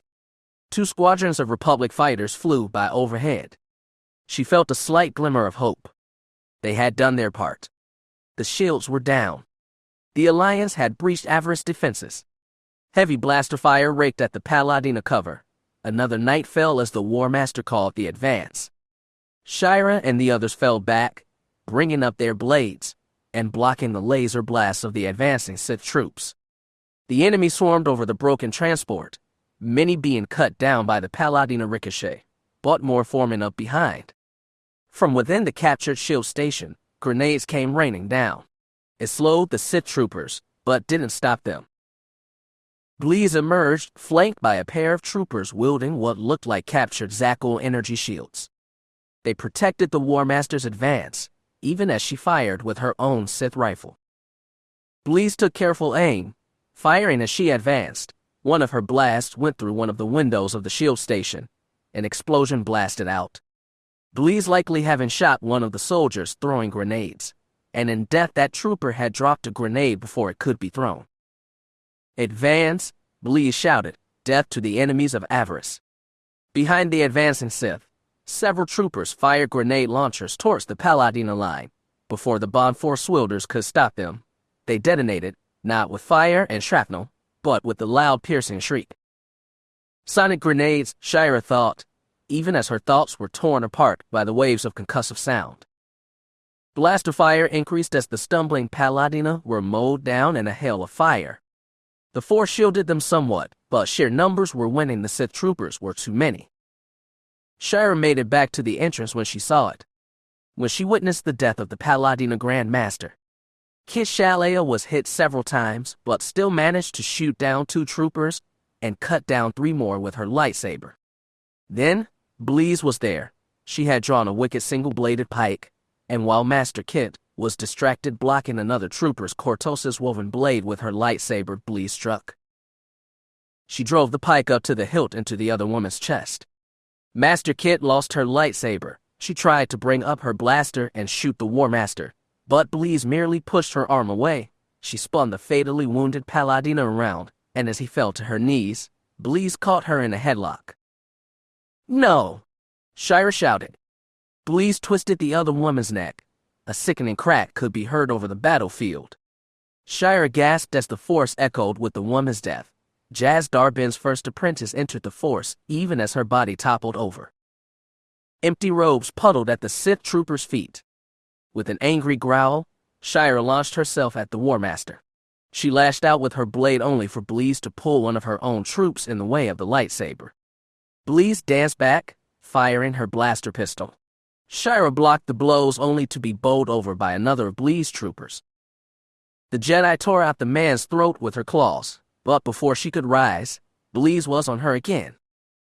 The War Master stabbed down and down again with her pike. Shira rolled away, pushing the Death Sith trooper off of her. Heavy blaster fire came from overhead. It raked the Sith lines. Troopers flew through the air like leaves in an inferno. Shira managed to sweep the War Master's leg and roll out of the way of her attack. She tumbled back and regained her feet. Above them, a Riptide 3000 class courier ship blasted away at the Sith lines. The enemy had not expected an attack from above, but as the sky filled with more Alliance fighters, it was clear that the battle was starting to turn on Avaryss. The belly hatch of the Riptide opened, ejecting a single fighter in black armor. She landed gracefully, 2 short swords at the ready. "Master Shira," the arrival called out. "Welcome, Tara Valentine," the Jedi called back. "Welcome home." "It isn't home," she said back, "not yet." Behind the mask, Shira could feel the young woman's cold anger as she stared at Bleez. "We need to clean out the vermin first." Some of the Sith had managed to take cover and fire on the ship, but now they found themselves victims of a counterattack. Troopers and enforcers that had been inside the shield station were emerging, and under the cover of Tara's ship, the battle was starting to turn. Bleez glared back at the new arrival. "Valentine, as in Char Valentine." "My aunt," Tara replied, "someone your master enslaved." Bleez didn't respond. She merely watched the new armored figure closely. Shira, her ears still ringing from the sonic grenade, brought up her weapon as she faced Avaryss War Master. "Surrender," she called out, "and we will see that you receive a fair trial." Bleez laughed. "A fair trial, and place in the Bond Garden of Bones, I'm sure." The warrior spun her bladed pike and dropped into a fighting stance. "As I said earlier, I am a soldier of the Empire. I will not surrender to my lessers. Let death be my final reward, and yours if I can take you with me." The trooper pointed her weapon at Shira. "Do not seek to spare me, Jedi. If you do, I will strike you down as I did the Paladina." Shira's head morphed, becoming more beast-like. "Don't worry," she purred, baring her teeth. "I won't." Bleez nodded. "Let it be done, then. All hail Avaryss." The War Master spun. She flung her cape at Tara as she lunged for Shira. her blade carving the air. Valentine, with her enhancements, was not caught up in the trick. She avoided the cloak whirled around it and struck at the War Master's back. Bleeze moved quickly, parrying the blow, but it left her open to Shira swiping out with her lightsaber. A Cortos's weave gauntlet stopped the blade from taking her arm, but it did cause the armored warrior to fall back. Shira struck low while Terra went high. Bleeze, despite the enhancements and the use of the force by her respective enemies, managed to hold out for almost 3 minutes, parrying and dodging, but then it was over just as quickly. Terra got through Bleeze's guard. She drove one of her short swords up into the War Master's armpit. As the Sith trooper staggered, Shira drove her lightsaber through a weak spot in her armor, just between the torso and waist. Bleeze gasped, her eyes widening behind the lenses of her helmet. She looked into the eyes of Shira Veal. The Jedi growled.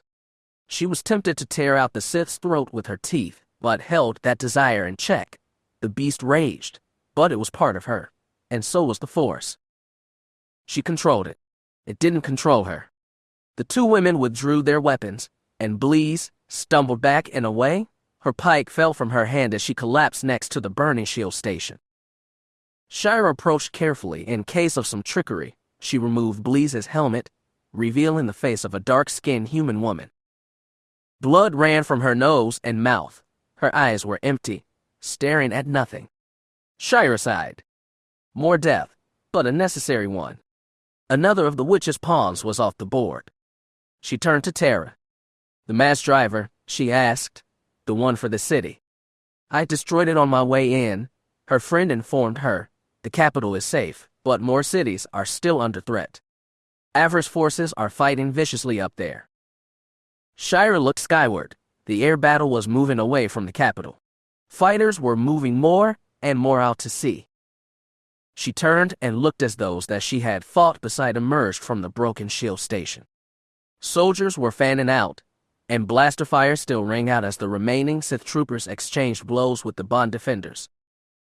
Meanwhile, two of the younger Paladina were on their knees before the empty robes of Kit Shalia. The body was no longer there, having been taken completely into the Force. As Jazz had been, Shira thought, she knew that some in the Jedi Order had doubted his commitment, and that of the Paladina as well, but here was proof of their skill and loyalty. The Paladina were servants of the light, and capable of transcendence. She would make sure that the entire Jedi Order understood that, and accepted it as fact. As for the Paladina, they now grieved for their fallen Grand Master. The two here bowed their heads. One, a young girl, had tears in her eyes. Shira felt for them, and wished that she could join them, but the battle was not over yet, not even close. The dark side still swirled around Bantoon, and she could feel it gathering, like a storm all its own. One city had died already, and more were still at risk. Avaryss could still perform whatever foul plan she desired. Shira blinked. She felt a strange stirring in the Force, no more than a stirring. A command. She shook her head. "Master Shira," Dunk Joyce said, coming up to her, "we have received word from the ambassador and Underlord Go. They are moving against the palace." Shira nodded. "The city is secure for now, but we must remain mindful. Many Sith and their allies are still in play." She turned to Terra. "I need to borrow the stolen heart." The self-appointed guardian of Princess Bela frowned. "You have somewhere you need to be." "As a matter of fact, yes," she said with a wry look. She looked out across the sea. A shiver ran down her spine. At last, the Force had called, and now she had to answer. She took a deep breath and let it out slowly. "Darth Avaryss." She was not sure where she needed to go. The Force would show her where she was certain of it. "It is time," which she thought, her eyes narrowing, her large paw on her weapon. "At last, our day has come." Chapter 81. A Princess and Master. Gone. Bela Istillo felt her master become one with the Force. The sense of loss that came over her nearly caused her to lose control of the shuttle that had once belonged to Taya's parents. She kept them low, hoping to avoid any sensors that might still be operating inside the Sith's temple, and to avoid the sensor sweeps of any ships in higher orbit. Master Kit, she thought with tears in her eyes. Her father had taught her about the Jedi way. Death was a natural part of life, even more so in wartime. In the end, one should rejoice for those that become one with the Force, but that didn't mean that you could not grieve for their passing, that you could not miss their presence in your life. Sadly, she had no time to mourn, not right now. She had people in her care, her mother, Aunt Val, and Taya's young child were all aboard the ship, counting on her to get them to safety. A safety that was even now tenuous at best. A shiver ran down her spine. She could feel the dark side rising, another wave of death and destruction swept over her. She shivered, trying to remain focused. Another city was gone. The first time she had felt it, the wave of destruction, it had almost been enough to cause them to crash. She had resisted and fought against the pain and loss, as both her father and Master Kit had taught her. She had girded herself by the time the second city fell. The millions of voices, or more, crying out in terror, and were gone. Her eyes narrowed. Even in defeat, the Sith woman had caused so much death and destruction. She would need to pay for her many crimes. Of course, that defeat was still uncertain. She still had the weapon that was her temple, and if Merritt and the Alliance forces didn't act soon, the Dark Lord might still snatch victory from defeat. Part of her wished that she had stayed with Merritt and Taya, but that was not her role in this affair. She had promised Taya that she would see the woman's daughter to safety, and she had her mother and Aunt Val to protect as well. Her first duty as a Paladina was to protect the Queen and the people. She would never forget or shirk that duty again. She would trust in her allies. She did her best to keep her faith, both in Merritt and the Force. The darkness had not won, not yet. Brave men and women were still fighting. As long as they did, hope still remained. Back up, her mother said from the seat beside her. Are you okay? Bayla fought to keep the frown from her face. No, she wasn't, truth be told, but she didn't let her mother know that. She remained focused on the mission.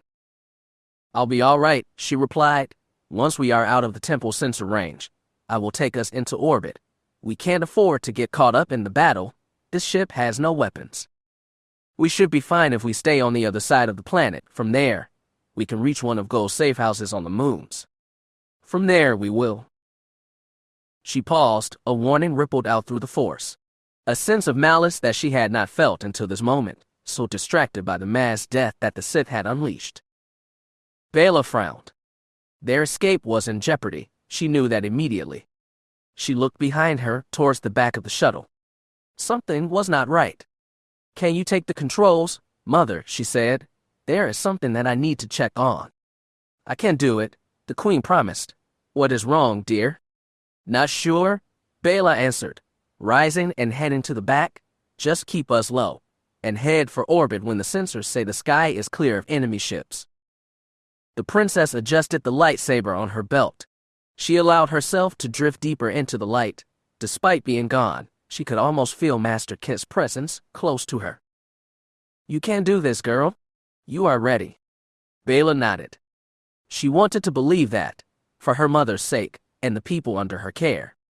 She followed her senses, letting the Force guide her. She could feel it. She knew it to be true. Something dark was aboard the shuttle. It threatened them, and their escape. She closed the cockpit door behind her, scrambling the lock. Her mother would be safe there, just in case. Bayla headed back. Just in case. She passed by Aunt Val. She was tempted to ask for her aid, but decided it was best not to. Char Valentine had been injured during their fight with Avaryss' guard. The old protector didn't look well. She had out a medical kit and was applying a Kolto patch to her side. She looked up as she saw her princess. Everything okay, kid? Bayla nodded. It is fine, Aunt Val. I just need to check on something. She passed the small cabin where the little girl was sleeping. Taya's daughter had been given a sedative by her grandparents before they tried to leave, not wishing for the little girl to experience Avaryss' attack in all its horrible glory. Bayla envied her. She would have preferred to sleep through the worst of it too. She found a hatch near the back of the shuttle, leading down into the cargo hold. Designed to serve as merchant lord master, the shuttle could double as a small cargo ship. Its hold was large enough to carry 2 single-person loading vessels if it needed to, and ran almost the full length of the ship itself. The Paladina dropped down through that hatch, but not before scanning it with the Force, checking to see if anything dangerous was waiting for someone to try to descend. Sensing nothing, she proceeded, her lightsaber in hand. The hold itself was large and all but empty. A few person crates had been secured behind her, but beyond that, the space was wide open. A bright light caught her eye. The landing bay/loading bay doors had been open. Only the force shield used to keep in the atmosphere kept the ship pressurized. Bela advanced, reaching out with the Force. She could sense that she was not alone, that there was something here, someone. The voice behind her confirmed her suspicions. I wonder why Zen lied to me. Bela turned and saw the stowaway they had picked up, a short, stocky woman with spiky red hair, wearing a large cloak. It took her a moment to recognize who she was facing. She could feel the dark side power radiating off this one, the strange feel of a Sith glamour. Bela's eyes narrowed. It was the other monster that she had seen in the Dark Lord's throne room, the one Merritt called Abominus. The Sith creature smiled at her. She could see the weapon in his belt, but it didn't draw it, not yet. The disguised creature sauntered lazily towards her, its smile showing a mouth filled with very sharp teeth. Zen said that this ship was long gone when I asked her about it. She continued, imagine my surprise when I flew out myself to check and found it still docked. Curious that the executor would choose to lie about such a thing. Is it not curious, princess? I suppose it is, Bela agreed. Abominus nodded. As the creature began to circle her, Bela shifted her balance slightly, taking on a fighting stance. Her movements amused the Sith creature, so much that the glamour it was wearing flickered slightly, showing the beast form mixing with that of the human woman standing before her. Zen will be punished for this betrayal. Family ties be damned, Lord Avaryss will not tolerate the fact that she let you and your friends go. She has a vicious temper, our dear farm girl does. She might take some of that temper out on you, Bela warned. You did let us get this far. Abominus shrugged. Not when I kill you and bring the queen back to the temple. I assume you have Tea's brat on board too? You Paladina are so predictable. You're not as bad as the Jedi, but you are pretty close. Char Valentine is on board too, creature, Bela warned. You really think she is going to let you get away with this, even if you do manage to defeat me? Her question amused the Sith monster. Whether it was the threat of Aunt Val, or the idea that Bela could defeat her, she couldn't say. Avaryss relied too much on her control of your people's sworn protectors. She enjoyed that she forced them to serve her against their wills again. Another mistake on the farm girl's part. I'm going to enjoy rubbing her nose in that when I get back. Abominus continued to circle, her anger and hate rising. It would not be long now until she attacked. Bela called on the light, readying herself. I've wanted to test myself against Avi's royal guard. They seem formidable, but skill and training is still insignificant next to the power of the dark side. She looked Bela up and down. I have often wondered what someone of your bloodline might taste like. Avaryss forbade me feeding on any Istillo. She wanted you all alive to see the culmination of her grand plan, and now it seems that plan is not going as planned. The monster chuckled. Don't get me wrong, I wouldn't mind seeing Avi fall. She did murder the woman that I was created from. I still possess many of the old hates that my progenitor had. The fact that I can't act on any of them is more than annoying. You could just let us go, Bela offered. You have wings. You could just fly out that cargo bay door. Avaryss wouldn't know. True, but she would suspect, and that would be enough.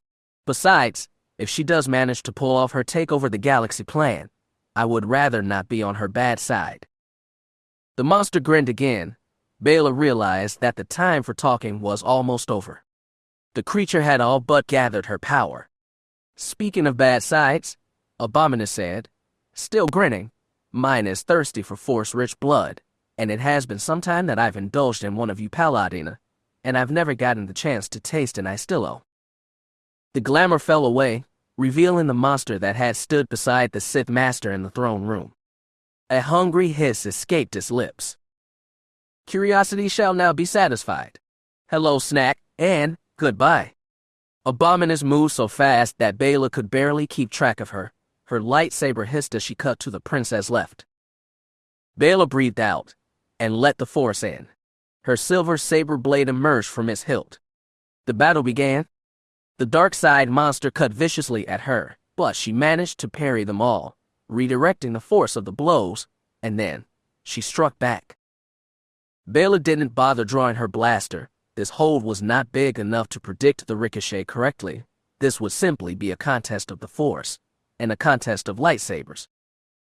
Once that might have scared her, but not now. She trusted in the force, and in herself. She had become what Master Kit had wanted her become. Not just a paladina, but the heir to her father's legacy, and Master Kit's. She was a knight.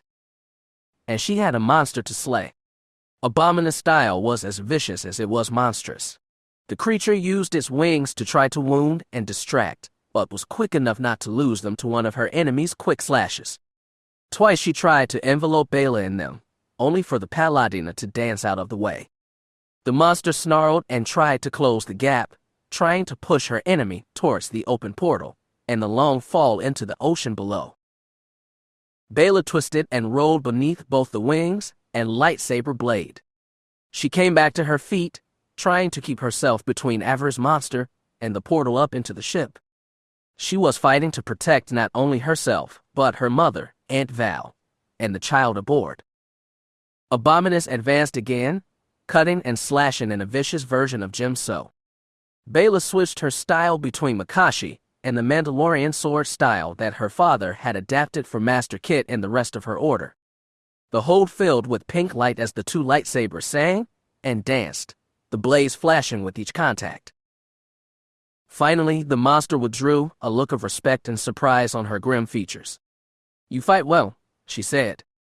"Thank you," Balai responded. "Your skill will not save you. I will feast on your blood, Paladina, and on that of your Jedi whore of a mother." Bayla's eyes narrowed. "Shut up and fight, monster." Abominus roared and charged in again. Bayla parried her blow and struck back. Abominus took several steps back. The two danced across the cargo hold, neither gaining an inch. Beneath them the artificial gravity kicked on. Bayla felt the heaviness of it. The ship began to climb. They must have cleared the Sith sensor net.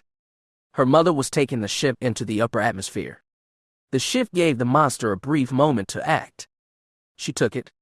Abominus ensnared Bayla in her wings. She pulled the Paladina closer. Caught in the leathery warm grim, Bayla gasped. Her saber was out of position. She could feel Abominus' hot breath, and could sense the monster's excitement through the force.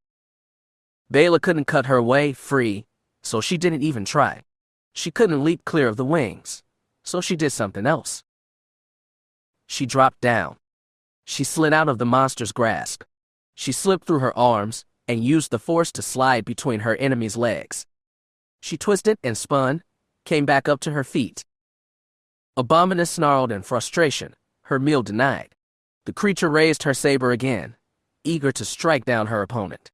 Bayla's blade was still down and out of position. Attempting another exchange would result in her end.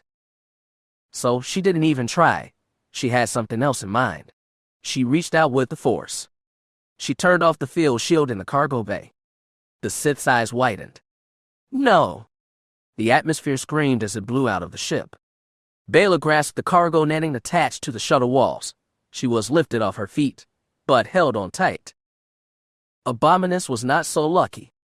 The monster stepped back and began to flap her powerful wings to try to pull away from the open portal. Now, the size of the cargo bay worked against her. She could not extend her wings fully or flap her wings with their full strength. She fought with all her available might, but it was not enough. The creature squealed as it hit the deck, hit hard, and flew towards the opening. Its claws dug into the deck, trying to hold on, wrapping itself in the dark side. It struggled to stay aboard the ship. Alarms blared as the shuttle climbed for space. Bayla didn't doubt that her mother was even now screaming at Aunt Val to see what was going on. The hatch to the hold would have auto-locked to prevent the ship's destruction from explosion decompression. Bela had only a few seconds, but that was okay. She only needed a few. She lashed out. The monster tried to leap forward, using his wings for an extra boost. Abominus cried out as Bela's blade found its mark. It sliced neatly through her left wing. It flew out the open cargo door. Abominus, shrieking in pain, did the same. The ship continued to climb. The monster clung to the ship for dear life, but they were going higher, approaching the atmosphere. Darth Avaryss began to burn. Fire leapt up the monster's legs, but was quickly being extinguished by the vanishing air. Bela wrapped herself in the force, but that could only do so much. Spots danced before her eyes. She would pass out soon, and that would be the end. Abominus halfway out the portal glared hatefully at her pain and rage fueling the dark side. Bela did the only thing she could. She called on the force. She used the last of her strength to trigger the cargo bay doors. Abominus' eyes widened as she realized what was about to happen. No, her eyes screamed. Please, have mercy. Bela shook her head. I'm sorry, she thought. Be at peace. She triggered the door control. Abominus screamed her final scream. The door slammed shut. Bela collapsed as gravity and air began to refill the cargo bay. She took in deep gulps of air, even as she lay on the deck. Finally, she looked up. She shivered. The monster was gone. Well, most of her was. Her arms remained, twitching on the deck. The rest was even now falling through the lower atmosphere, likely burning to ash. Bela lay back and took another deep breath. I'm sorry, she thought. You gave me no choice. Back up. She heard someone calling her. Everything seemed so distant. She had hit her head when the gravity had come back on. It left everything slightly out of focus.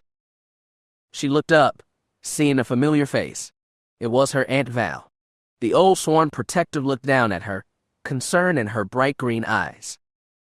Bela, kid, are you okay?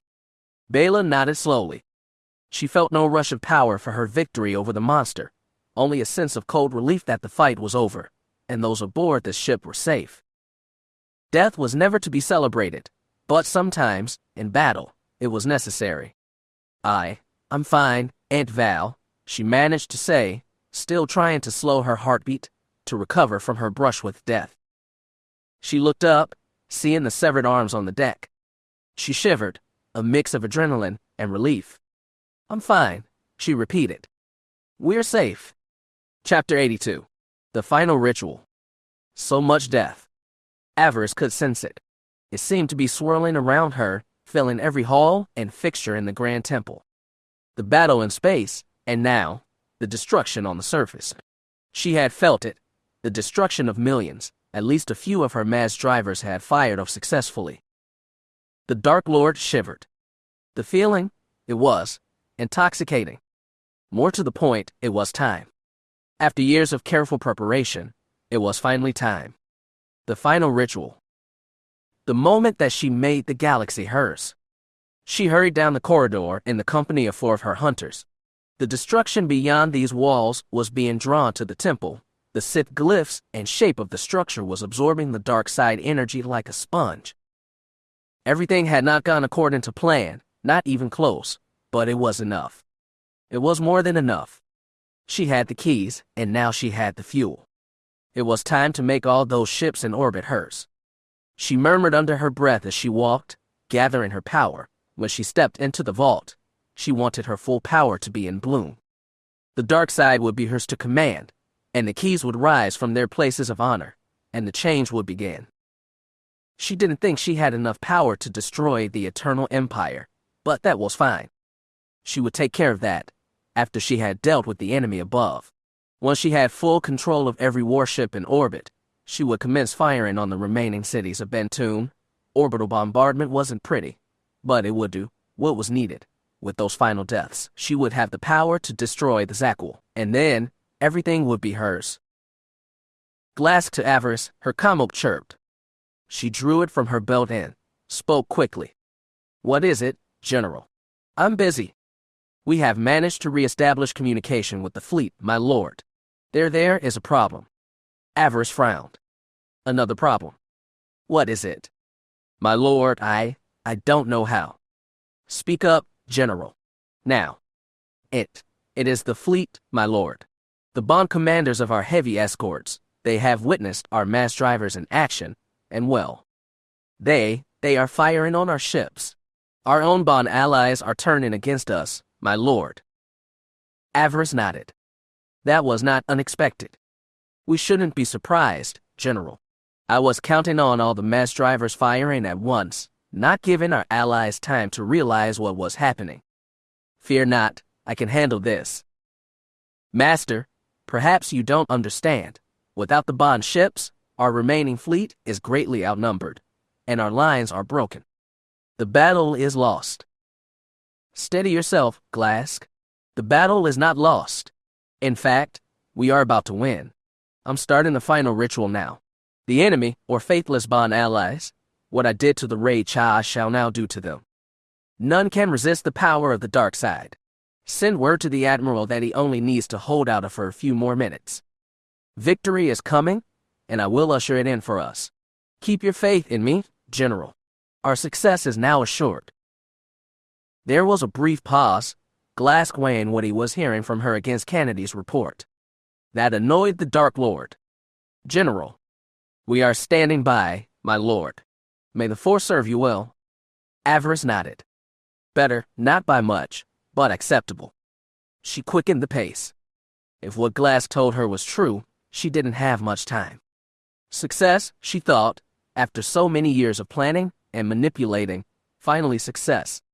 The thought was sweet, but it couldn't erase the losses that she had suffered today. Winning this battle had cost her much. The price of bringing order to the galaxy was proving to be extremely high. Mr. Rink, Darth Avaryss, and so many others had fallen. Plus, she had thought she had felt the passing of Bleeze and Lord Abominus. Each of those deaths was a painful lash against her skin. Then, there was Rain, her dear apprentice and heir. She had not felt Rain's death, but she had felt that she was gone. She could no longer sense her presence anywhere near the planet. What that meant, the Dark Lord couldn't say. If the girl had fled, she had proven herself unworthy of further training, and was unfit to be Anders' master. If her meditation ship had been destroyed, and she had survived the Is destruction, the two of them would have to discuss the future later. Avaryss could not afford an heir that could be undone so easily. She shook her head. Regardless of her final win, this day had extracted a heavy toll. The guest list for tonight's victory celebration was growing smaller and smaller. She had still not been able to reach Holly. Varric and Zen were also not responding to her calls. Her brother and sister-in-law were hopefully dealing with the intruders, and were unable to answer. Holly's vanishing, however, was more problematic. What are you doing, Lou Jane? Have you chosen to desert me? If so, she was not alone. She could sense the feeling in the temple. Many here were thinking of their own survival, so much so that they were already thinking of how best to abandon her. The Dark Lord's eyes narrowed. When she counted the Alliance fleet in orbit, they would see the error of that mistake of doubting her. She would make the Alliance hers. She would enslave her faithless bond allies, and make them hers for good. She would have them fire on their own cities, giving her the power she needed to complete the plan. The loss of Rain was an annoyance, but now, at least, she knew the path ahead. She would train Ander in the ways of the dark side herself. She would need to think of a proper place holding for her son, someone that she could use to command her forces until her son was old enough and strong enough to take up the role himself. She would give it some thought. Yes. Such a decision should not be made lightly. She was more in the dark side now than she had ever been. She had needed to loosen her connection to the material world to better control the keys and direct the dark side energies. Even her hold on True Halcyon's body had needed to be loosened. As a loosely tethered spirit, she would be able to manipulate the raw energies more completely than a being with a firm grip on his physical form. The power she was controlling now could easily overwhelm and burn out a physical form. The test run on the Raid Cha had already damaged the shell. She could not afford any more damage, She needed to make this body last, at least, until she found one more suitable. She sighed as she let the key's power wash over her. They were already singing, already responding to the dark side energy boiling within the temple.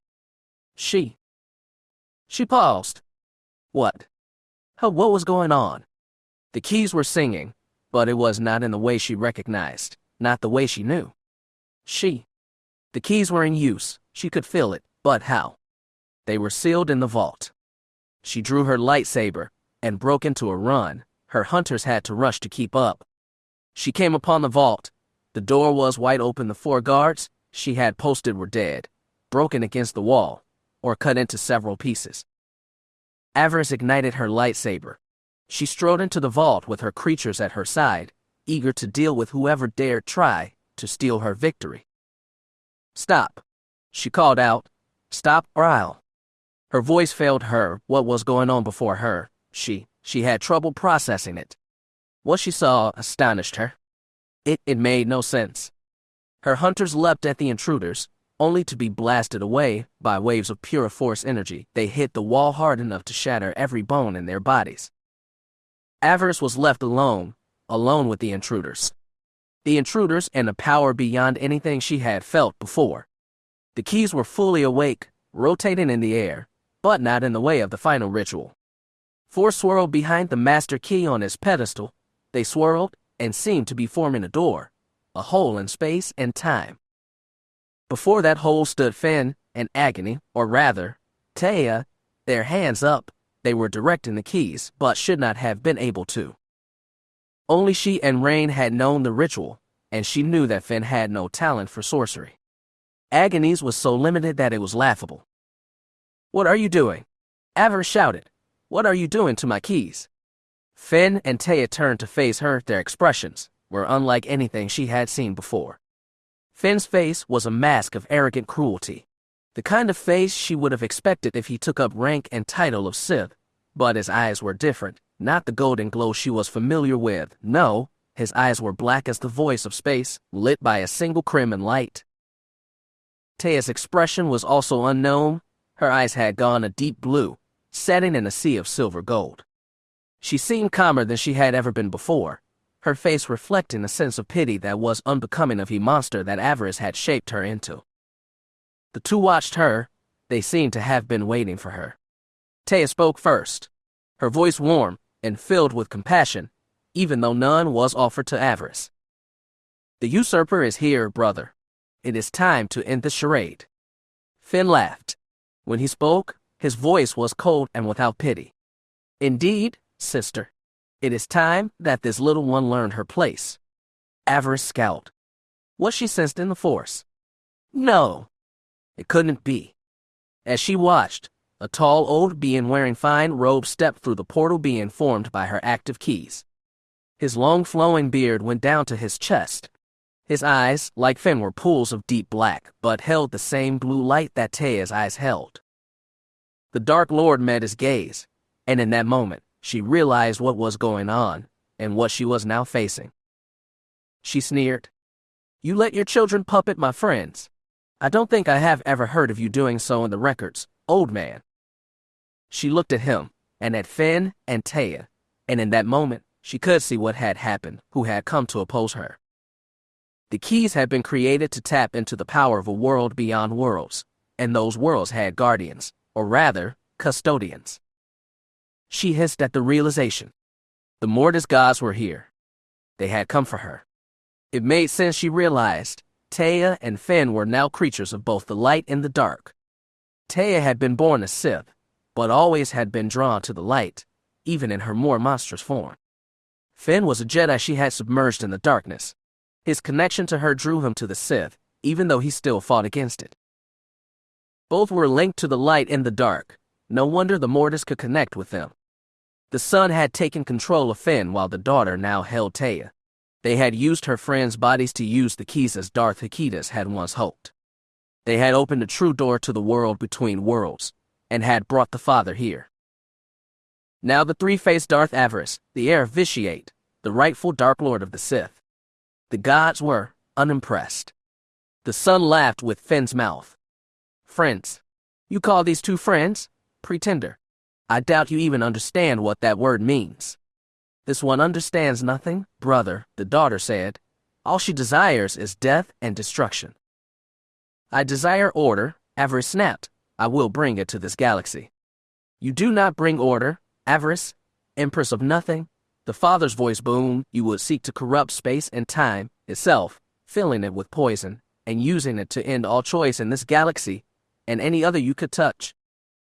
Of course, Avaryss hissed. Why should I not take what is mine? If I am strong enough to hold it, why shouldn't it be mine? The daughter shook her head. You have fallen so far, she said with a shake of her head. I have looked upon your history, little Sith. I have seen the desires of Kira Lilith. She would never have gone this far. She loved her family and her people. She would have been horrified by your actions. Kira is gone. Avaryss snarled. I am Avaryss. I am the rightful heir of Vitiate. I am a demigod. Kira was a foolish girl. She was weak. Finn laughed. In that we agree, Pretender, the son said. You have sought great power, but now you have reached too far. You have stepped beyond what the Sith and other servants of the dark have tried to achieve, and so we have come. The dark and light exist together, the father added. The power of both wax and wane, and the will of the Force cannot be bound to a single mortal mind and will. It is beyond unnatural. It is an abomination. Avaryss laughed then. Thank you, I do try. The father shook his head. We have watched the affairs of the Jedi and the Sith, even the unnatural acts of the one that was known as Darth Vitiate. Not even he tried to do what you have attempted. He was content to rule over this universe, empty as it may be, but your ambitions have gone into a madness beyond him, or rather, as an opportunity for him to expand beyond what even he understood. Avaryss frowned. Vitiate has no control over me. His power burns in your breast, the son said. I took that shard. It is mine. You took it, or did the one that possessed it let you have it? The daughter asked. Avaryss didn't respond. What could she say? No. She was no pawn of Vitiate. She wanted to destroy him. That is why she opposed the Eternal Throne and the Alliance. She knew he played games with both. Arcann, the hero Tython, they were his pawns, not her. She would destroy them all, and then all would be hers. Part of the Emperor's madness burns in you, little one, the father said. He may not control your actions, but in the end what you destroy will serve him.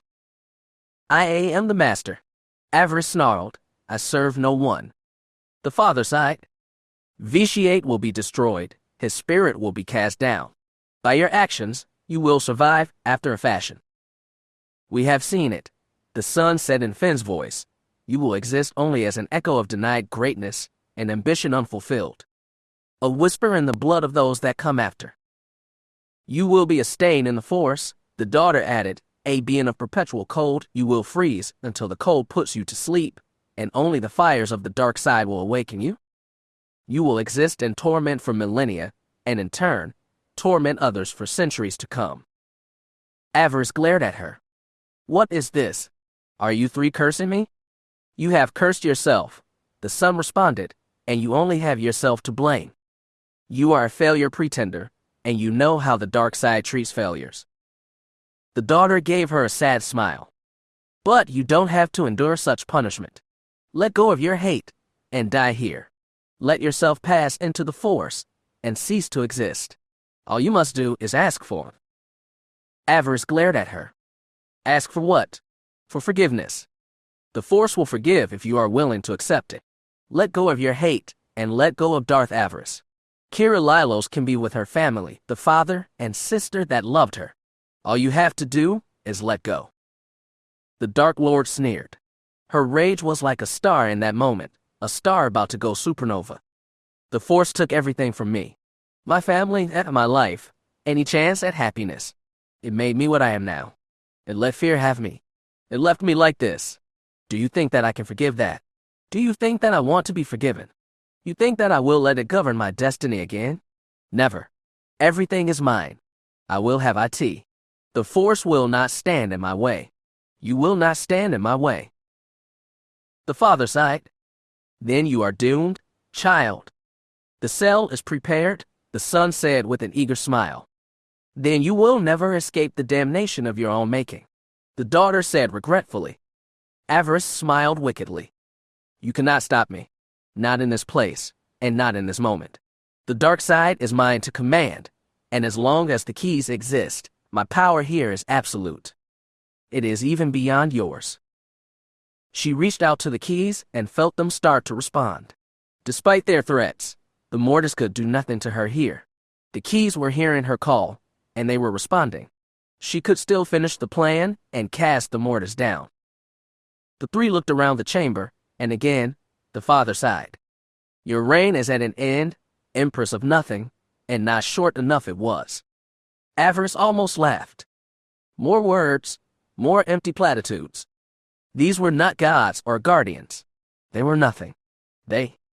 Taya and Finn raised their hands. Blasts of red lightning and a bright bolt of light struck. It hit the master key, hit it, and cracked it. Avaryss gasped.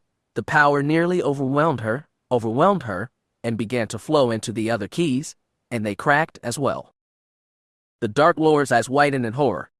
What have you done? The mortars said nothing, they simply watched. The key's song became uneven, becoming a screech. Avaryss looked on in disbelief. The keys, they are destabilizing. All the power within them. It is being amplified. She looked at the father in disbelief. They will explode and destroy this entire planet. Perhaps the entire bond system. You would kill everyone here just to stop me. We are not so cruel, little Sith, the father said. He gestured. One by one the four keys forming the gateway he passed through now entered that gateway. They shot away like falling stars vanishing into the world beyond worlds. They will explode, the daughter said, but in different moments in space and time. They will harm no one, the son added. They will explode, as they have always exploded. Their existence ended, their power lost to time. The son cackled. Only one will remain here, and his power will erase this temple and your taint from this world. The daughter turned to Avaryss again. This is your last chance, Kira. Free yourself from the shadow. Let go, and die here. Avaryss growled and raised her blade. I won't die alone. She lunged at Finn and Taya. The mortars raised their hands and she stopped. Avaryss struggled. She spit obscenities at the mortars, but they held her where she stood. The daughter smiled. Kira loved these two once she understood what love was. Both of them still have roles to play, destinies to be fulfilled, the father added. They will be removed from your rage and death. They will be taken to safety. You have caused enough pain, the son said. Now, the only suffering you will enjoy will be your own. He licked his lips. I believe you would say, delicious. Darth Avaryss howled. No. Damn you. She watched as Finn and Taya joined the father. As she watched, she saw the true son and daughter standing within the portal. They pulled Finn and Taya inside. Only then did the father step through. He turned back and looked at her. Farewell, Darth Avaryss, Empress of Nothing. Today is your final ritual. He brought his hands together. The portal closed with a loud and resounding pop. The energy from it flung her back. Yet, she managed to regain control. She could move once more, and she gasped as she looked at the key. She thought of trying to stabilize it, but as she watched more cracks formed, it was beyond saving. She started to back away. It was over. Finished. All her dreams, all the power she had desired, the future of the First Galactic Empire was gone. Part of her wanted to stay, to let the blast consume her. Perhaps even accept what the daughter had offered. Forgiveness. That thought passed quickly and was gone. No. She had to escape. She had to survive. She needed to survive. Only then would revenge one day be hers. She did the only thing she could in that moment. She fled. The temple shook around her, the energy pouring out from the broken key. It pulsed out, and it shook the foundations of the temple. It would not be long now. Not long, until the key exploded, and took the temple with it. Avaryss had no choice. She did the only thing she could do, the only thing that offered a chance at revenge. Revenge against the Mortis and her many other enemies. She ran. It was all she had left. Nothing would remain of this place soon. She would have nothing, and so she ran. She ran. Chapter 83. The Escape. Alarms howled overhead. Lights flashed, showing the quickest ways to reach the exits. Darth Avaryss ignored them. She had her own way out, and was heading there now. She passed no one as she proceeded to her destination. This section of the temple was now deserted. Anyone who had been working here were no doubt on their way to the hangar bays, fleeing in whatever transport could carry them. Fleeing before the temple was gone. The realization made her wince. My temple, she thought miserably. My beautiful temple. Her head pounded. She was still connected to the keys, had been since she had sought out the first one. The song they sang was a part of her, but that song was no longer beautiful. It was uneven, and was quickly changing from a song to a wail that would soon become a shriek that would rip the entire grand temple apart. The wail was building in her head, and when it reached its crescendo, all would be gone. She rubbed at her temples, trying to relieve the tension that refused to be relieved. She didn't have much time. Even though she had sealed off the vault, locking the remaining key inside, that didn't stop the energy that was bleeding out of it, and shaking the temple. That shaking was getting worse. The structure had been designed to absorb dark side energy and channel it, but what was being unleashed by the broken key was far different than anything that it had been meant to handle, different, and much stronger. More than any Sith structure could handle safely. Far more, and directed in all directions, the energy that the key contained was pulsing, and those pulses were faster and growing stronger by the minute. Each pulse was causing structural damage throughout the building. There was no damage of collapse, however. No, the key would explode and destroy the temple long before it collapsed in on itself. The mere thought nearly sent her into an unreasonable rage. Years of hard work would be erased in seconds. She had meant this place to stand as a symbol of her reign. The Grand Temple was to have existed for a millennium. It would stand forever, the only building on the dead world of Bantoon. It would have been a monument to the strength of not only the dark side, but of Avaryss' royal line as well. Instead, it would be erased in a flash of uncontrolled power. She reached the junction she was looking for. One of the many Sith statues she had constructed marked the hidden door. She looked up and rolled her eyes. Of course, this door would be marked by a statue of her late master. Darth Fear's arrogant face etched in stone looked down upon her. Avaryss ironically knelt before the base of the statue, finding the hidden sensor plate. She pressed her fingers against it, letting her body heat trigger the sensor. She looked up at the statue and scowled. Was it her imagination, or was the statue smiling down at her? That same arrogant smirk that Darth Fear had always worn whenever she had made an error, and he was looking forward to punishing her. "Stop smiling at me," she muttered as she waited for the door to open. In the back of her mind she could almost hear her master's arrogant laugh. "Look at you, the great Darth Avaryss. Your failure is now complete, my child. You sought power beyond your ability to control, and now, it takes away everything you worked for. It takes everything, and has left you with nothing." She looked up at the statue's face, hearing her master's cruel laughter echoing in her head. It only made her headache throb and become more painful. Fear's stone eyes seeming to be looking down upon her with contempt, mocking her failure. Failure. The door finally clicked open. Darth Avaryss rose to her feet and spat right in the eyes of the statue. "Kark, you are my master," she hissed as she entered the hidden passageway. The passageway that would take her down and across from the submarine pens, down to where her escape sub was waiting. She had prepared for the worst, just in case, and now, that preparation would pay off. She would be able to disappear, and that was far more valuable than anything else. She frowned. Still, it was a shame that so many of her followers wouldn't be so lucky. She would have preferred to have had her children with her, to take them with her into exile, but that was not possible. Jeer and Bliss were now old enough to begin their own journey through the galaxy. The dark side would guide them to whatever power they sought. Ander, her darling boy, was another matter. Her heart wrenched. Knowing that she would have to leave her beloved baby in the hands of others was beyond painful, but she tried to draw strength from that torment.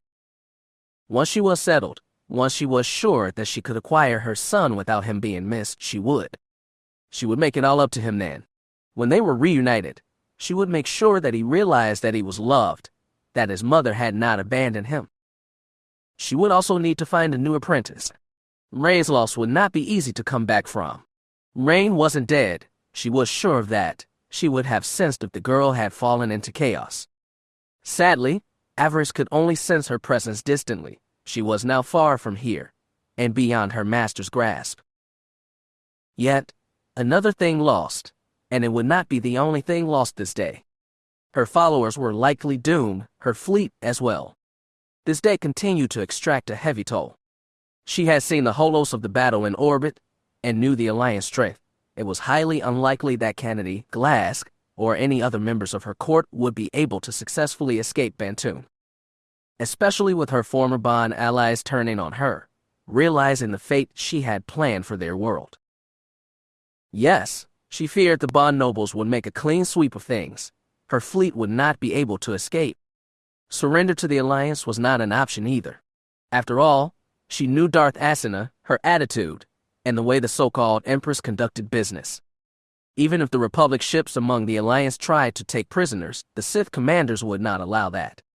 They had no doubt been ordered to wipe out all who served Avaryss, to make sure that she could never rise again after this defeat.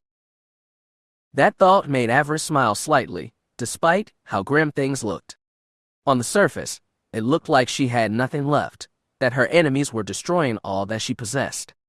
They would assume that she had been stopped here, and would never have the resources to rise again. This assumption was not entirely accurate. She had millions of credits stashed away in private accounts, millions. She also had over a dozen secret identities scattered through both Sith and Republic space. She would be able to disappear into any one of those identities, and she would be able to vanish for as long as she needed to. Time enough to think and reflect on this defeat, and come up with a new plan for the ultimate revenge. The thought excited her. Revenge. It had been one of the driving concepts during her youth. Destroying Darth Fear had pushed her to great feats among the Sith. In the years since his death, she had only had her ambitions to drive her, and they served, she supposed, but now, she had a thirst for revenge once more. How far would she go now that she had the proper motivation? Revenge would push her even deeper into the darkness, and in that darkness existed great power. Power that would now be hers. How greatly would her enemies suffer now that she not only sought their destruction, but desired it? Though her plan had been her primary focus these past few years, it was not the only one. She had inserted herself into the lives of several useful creatures, beings whose ambitions or depravities had amused her. None of them had ever met her, or knew her name, but they were hers regardless. These creatures, they would be the pawns that she would move against her enemies. They would be manipulated into striking at those that had undone her this day, and all the while, she would watch from the shadows, relishing in the suffering of those that thought her destroyed. The very thought, it excited her. It was all so delicious. It would be a long time until she could reveal herself to the galaxy once again. She would need to be patient, and cunning. She would need to hide for a few years, maybe more, a decade perhaps even 2.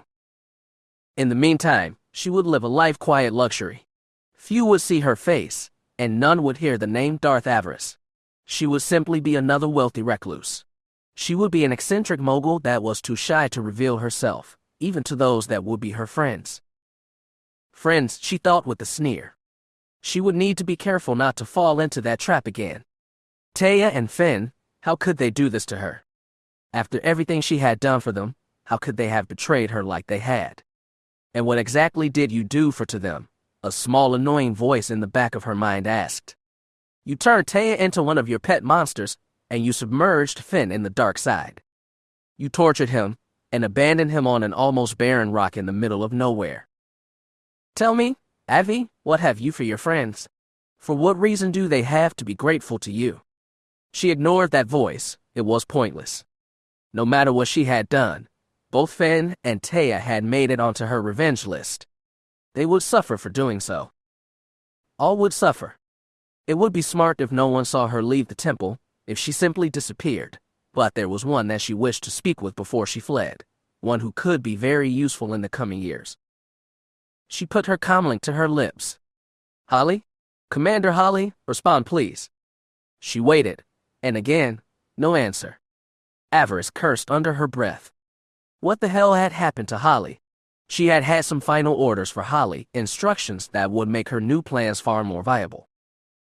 The changeling's time in the Sith military was done. Asuna would not take her back. Avaryss still had a use for her, however. Holly would be well paid for her services. She would take Avaryss form every so often on distant worlds, and in dark places. Those appearances would throw her enemies off her scent. The rumor of her survival would be investigated, and when nothing was found, they would be discarded. Eventually, no one would believe them. Darth Avaryss would fade into history, and that would allow her to move even more freely among the stars. Of course, Holly had to be around to hear that order. If Avaryss couldn't reach her, she cursed under her breath. Damn it, where the hell was Holly anyway? She emerged from the secret passage as the shaking around her intensified. She was surprised to see one of the cargo subs still docked, Dr. Vren directing a pair of loading droids to secure the ship for sea. The Chiss turned, noticing her for the first time. My lord, she called out, hurry, we are about to get underway. I have my own way out, doctor, she called back, but thank you for the offer just the same. The Chiss woman ran up to her. Is there anything else I can do, my lord? Is there any way to stop this? The Dark Lord smiled. Your loyalty is appreciated, doctor, but no. The temple is doomed. You remember the evacuation protocols I gave you, and you know the fallback spot. You will proceed there, and I will contact you when I can. That last part was a lie, of course. Vren was no fool. She had to know that regrouping was the last thing that Avaryss could do right now. No. The only chance for revenge she has was to disappear. One day, she would return. One day. She could not hide with so many of her old followers around her. Avaryss turned to leave, but Vren stopped her. My lord, a moment. What is it? The Sith demanded. Vren frowned. When the evacuation order came down, I bumped into Zen Lure in my lab. The executor was taking one of my test subjects, the child that I created using Commander Holly's genetic material. She said she was doing it on your order. My order, Avaryss said. I gave no. She stopped mid-sentence. At that moment, she knew what had happened to Commander Holly. At that moment, she realized that her last friend had abandoned her. Holly had not agreed with the termination of the test subject, and Zen certainly had no reason to claim it unless she hoped to use it for some reason. No, the Zen that had taken the test subject had not been Zen, but Holly. She had wanted a child, and she had chosen to claim one born of her blood. Avaryss should have been furious, but she wasn't. She was annoyed that Holly had abandoned her post, but she was not enraged. If anything, she understood perfectly. As a mother, Avaryss understood the desire to protect a child of her blood. Had she not risked much to free Bliss and jeer from Darth Fear, would she not move the galaxy to protect her dear Ander? No, she didn't fault Holly for her decision. In fact, she found herself hoping the changeling made it to safety. She wished her all the best. She looked at Vren. I will deal with Zen later, she promised. For now, we need to escape this place. There is not much time, Doctor. The whole temple will soon be destroyed. The Chiss nodded. Are you sure you don't wish to join us? As I said, I have my own way out. Farewell, Vren, until we meet again. Farewell, my lord, and may the Force serve you well. Avaryss nodded and hurried away. She glanced over her shoulder only once, seeing Vren vanish into the sub's conning tower. It was at that moment that the first real explosion rocked the temple. Pieces of the ceiling started to fall. Avaryss picked up the pace. She went to another panel along the wall, and pressed her fingers where they needed to be. The wall clicked and opened. Avaryss stepped inside. The small bond subfighter was right where they had hidden it. The alarms had already caused the tiny ship to begin its pre-launch sequence. All that was left was for Avaryss to board and launch. The Dark Lord smiled. She was going to do it. She was going to get away. The journey to the hidden hangar would take 2 hours, but once inside, she would be safe and could afford to wait. The ship had enough food and water for almost a month of hidden living. She would wait in that hangar until she was sure no one was looking for her, and then she would launch. She would disappear out into the galaxy, start her new life, and plan her vengeance. She would. Pain. The key screamed through the force. A scream that almost tore at her soul. Her headache spiked, like a hot blade through her brain. She fell to her knees with a cry. No time, she realized. No more time. She used the force to raise the ship's canopy and slipped inside. She pressed the buttons for the launch sequence. The droid brain aboard the sub responded. The ship dipped beneath the water as the bay doors opened. Darth Avaryss' escape ship launched from the Grand Temple, making its way across the seabed, towards the underwater hangar where her escape ship waited. She tried to remain conscious, despite the intense pain. She fought through it, tried to draw strength from it. Avaryss gritted her teeth. Pain was an old friend. I. Above the water, the Grand Temple shook. Its surface cracked, dark side lightning crackled between the shuddering towers. Hunters cried out as they tried to make it to the few remaining boats and ships that were still docked.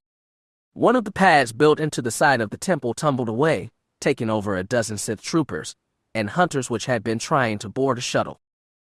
The storms that had swirled about the Grand Temple since its creation grew worse. Rainbow lightning struck the crumbling building again and again. Light began to show between the great cracks in the outer walls.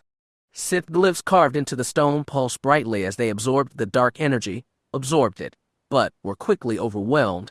The stone on which the glyphs were carved were melting from the heat of the energy gathered in the stone. Finally, the central tower of the Grand Temple collapsed. It fell straight down into the ziggurat, while the 4 secondary towers toppled, and then silence. It was as if the entire galaxy was holding its breath, and then the explosion. The island on which the Grand Temple sat was vaporized. The ruins of the ancient cathedral ship finally disappeared. It was turned to ash.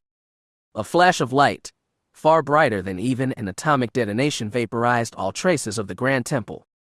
The few ships trying to flee were caught in the blast and swept away, becoming nothing but dust. The very ocean was blasted away. The waters parted, sending out a massive tsunami wave in all directions. Every alarm on the planet went off. Cities across Bantoon were alerted. The tidal wave swept away from the blackened rock that had once been the site of Avaryss' temple.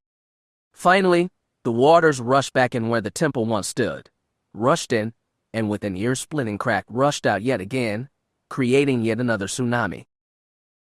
Avaryss' ship had not gotten far enough away by the time the blast hit. The subfighter was flipped over and over like a leaf in a hurricane. The Dark Lord cried out in a mix of terror and fury as the storm battered her escape ship. And the ship flipped. It was pushed from beneath the waves only to fall heavily again. Striking the water, it hit like it had slammed into stone wall. It would have been destroyed right then and there if not for the Sith inside. Avaryss reached out with the dark side right before the explosion had gone off. She had felt it. The key's final scream echoed in her tortured mind. She cocooned the dying ship in the force, held it as long as she could, held it until she hit her head. Hit her head, and everything went dark. She was not sure how long she had been out, but when she opened her eyes, she realized she was still alive. She could taste blood in her mouth, and her head still throbbed, but not with the well of the key. The key was finally gone, destroyed. She was fortunate that she had not been destroyed with it.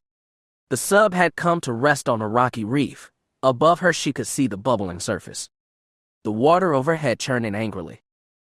Close to shore, she realized again, the force favored her.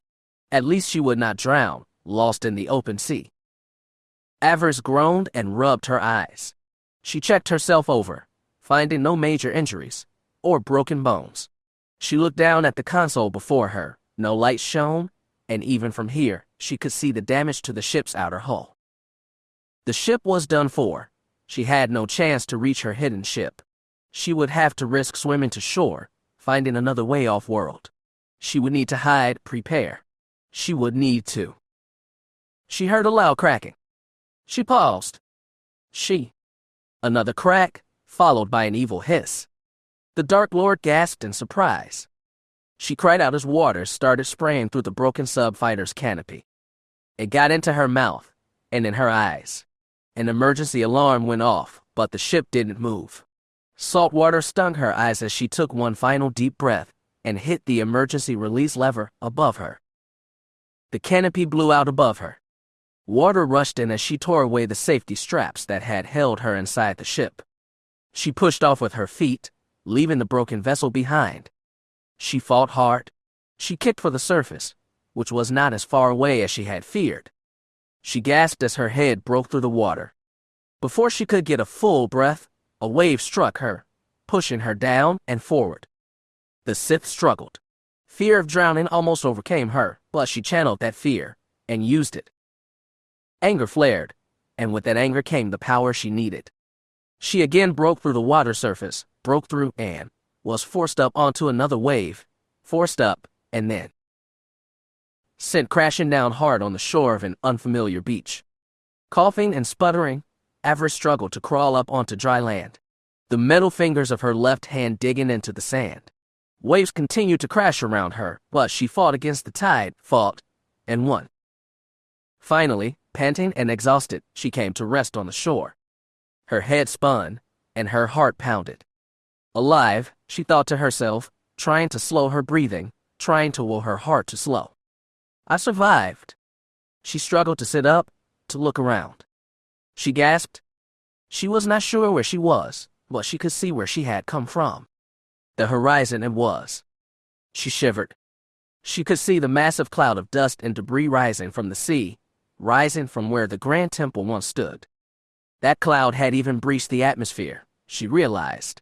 Debris was likely on its way into orbit. The storm clouds had been blasted away, and rays of the sun were showing through, lighting the devastation, which should have been the site of the Sith's greatest victory. She cursed under her breath again. Damn the Alliance. And damn all her enemies. The sun was setting, the clouds were purple, tinged with yellow, angry red, and orange. It might have been beautiful if she didn't hurt, well, everywhere. The Dark Lord took another shuddering breath. Her eyes burned with salt water. She coughed and looked around, wiping wet hair from her eyes. To her left rose a structure, some kind of water-based mill. She could see the wheels outside turning. She gasped. She realized that she was not alone. She felt it then, a presence in the Force, a familiar presence. She made a sound that was part laugh and part sob. Not you, she thought, not now. But why not? Nothing else had gone right today. She looked up, her eyes cold and angry. She saw her then, standing upon a rocky outcropping waiting for her. Waiting, as if she had always been here. Maybe she had been. Avaryss rose slowly, on unsteady legs. She dusted herself off, refusing to show any fear or hesitation. Hello, mongrel, she called out. Before her, Shireville merely nodded. Hello, which, she called back, have a nice swim. Avaryss shrugged indifferently. Good or bad, what did it matter? She was here now. The beast woman leapt down from the outcropping and landed on the beach 50 or so paces away. She drew her lightsaber. Avaryss shook her head, checking her belt. She was grateful to see her own lightsaber still remained at her hip. She still had a weapon, and no one to stop her from doing what she should have done years ago. She glared at Shira. The beast was waiting for her to make the first move. She turned and faced the Jedi, her old rival, the first real Jedi she had hated. She smiled. She looked around, and in that moment, realized that she knew this place, She had seen it many times through the Force. This was the beach, the one she had seen in her mind. The site of their final battle. The site that both she and the mongrel had known. They both knew that they would find themselves standing on it one day. Avaryss wiped her wet hair out of her eyes. She tore off her ruined robes. The simple bodysuit underneath was stained and torn in several places. She still hurt, but her anger flowed freely, and with it the power of the dark side. It readied her for battle. She was a mess, but that was fine. She didn't need to look pretty, not now. She pulled her saber from her belt, but didn't ignite it, not yet. She smiled at her old enemy. Only one will walk away, she knew. She grinned. At last. It was time. Chapter 84. The Witch and the Mongrel. The two women faced each other, as they had in their dreams for so many years. A low growl escaped Shira's lips as she looked down on the witch, the battered Sith that had caused so much trouble, and today, so many deaths. No more, she thought to herself. Not one single death more. Wet and battered, the witch stood before her, still defiant, still unbroken. She had lost her left arm again. The Jedi noticed. The cybernetic limb glistened in the dying light. Avaryss stepped farther up onto the shore, her boots leaving deep imprints in the wet sand. Behind her the sun continued to set, casting a long dark shadow that came nearly to Shira's feet. Despite the lethal danger that she now faced, Shira couldn't help but think how beautiful this place was. The destruction of the Sith temple had turned the sky into a vision that would have inspired an artist. The waves continued to crash up onto the shore, breaking and churning as a gentle sea breeze teased both women's hair. The Sith had a cruel smile on her face, yet in spite of that, Shira could feel the barely controlled rage boiling beneath the surface. The witch knew what was about to happen here, just as Shira knew.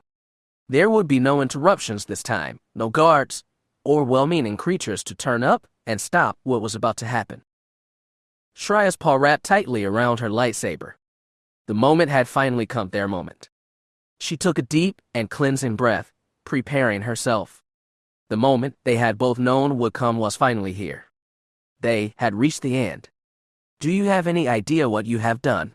Avaryss hissed at her. Do you have any clue what you and your friends have destroyed? Am I supposed to feel sorry for your losses today? Which? The Dark Lord laughed fatalistically. You should be, mongrel. Yes, you should be. She shook her head in disappointment. I was just about to save the entire galaxy. The Zakuul threat. It was about to be neutralized. The constant wars that have torn this galaxy apart for almost 50 years. They were over. I was within a breath of bringing a true and lasting order to the galaxy. I was about to do something your foul order only could talk about. The galaxy was about to know a lasting peace. Like you brought the rage, Shira asked. Avaryss sneered. Was that so bad, mongrel? Their species was hostile to every other race in the galaxy. I ended that hostility. I yoked them to my vision. They served loyally for the first time. I gave them purpose. My final ritual would have brought that purpose to the entire galaxy. Darth Vitiate would have been neutralized. He would have found no purchase in any of his new host bodies. He would not have been able to cause any more trouble. The Dark Lord snarled angrily. Now, thanks to you and your visionless allies, it is all over. War will spread through the galaxy again. Darth Vitiate will rise. He will manipulate both sides until you are all destroyed and he is left alone in an empty universe. I think you underestimate the Alliance, Shira said. We will stop Arcann. We will stop the Zakuul. And by doing so, you are playing right into the Emperor's hands. Avaryss shook her head. Do you really think the commander of your alliance is beyond the Emperor's reach? How do you know that he is not hiding within your savior? Even now he is manipulating you, and you can't see it. You have doomed everyone you are trying to save. I could have saved them. By murdering everyone on Bantoon, Shira spat back, by sacrificing millions. Their deaths would have had meaning. Millions of deaths to save countless trillions. Shira growled at her. It is still genocide.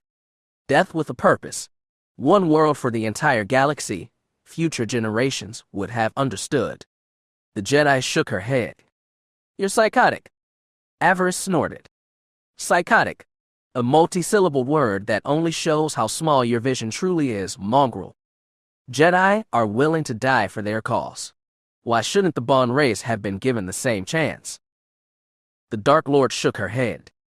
More will die trying to defeat Arcann than would have had I been successful.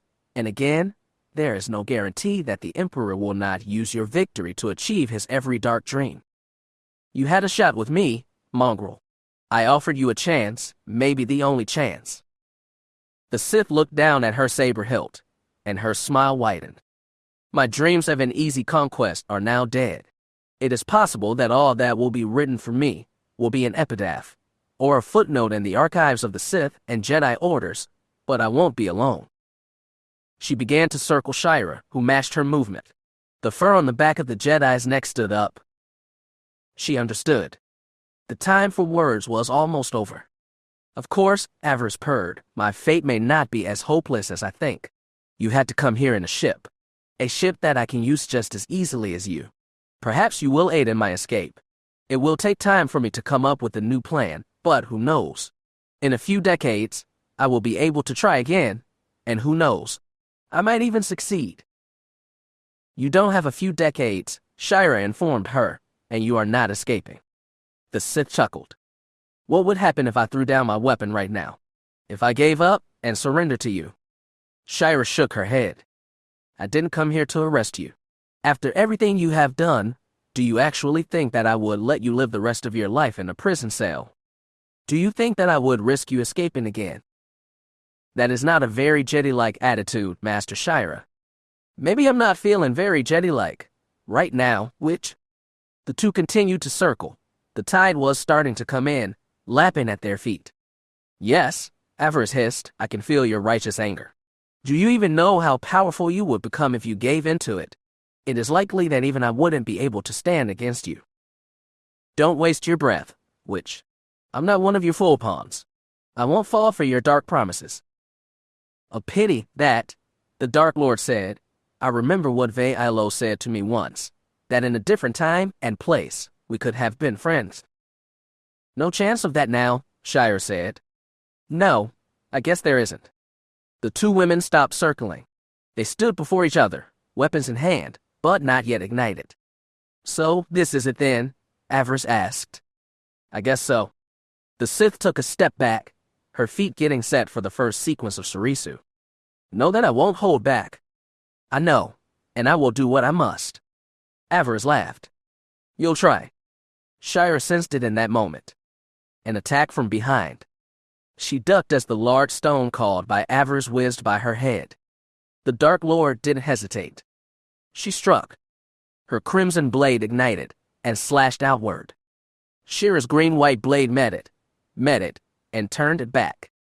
The Dark Lord snarled like an uncaged animal. She slashed and thrust at her enemy. Shira parried the blows. 20 strikes fell upon her guard in a matter of 2 seconds. The Jedi was pushed back. The humming and hissing blades crossed so fast they might have well been one. Avaryss struck with the full power of Makashi, the duelist style.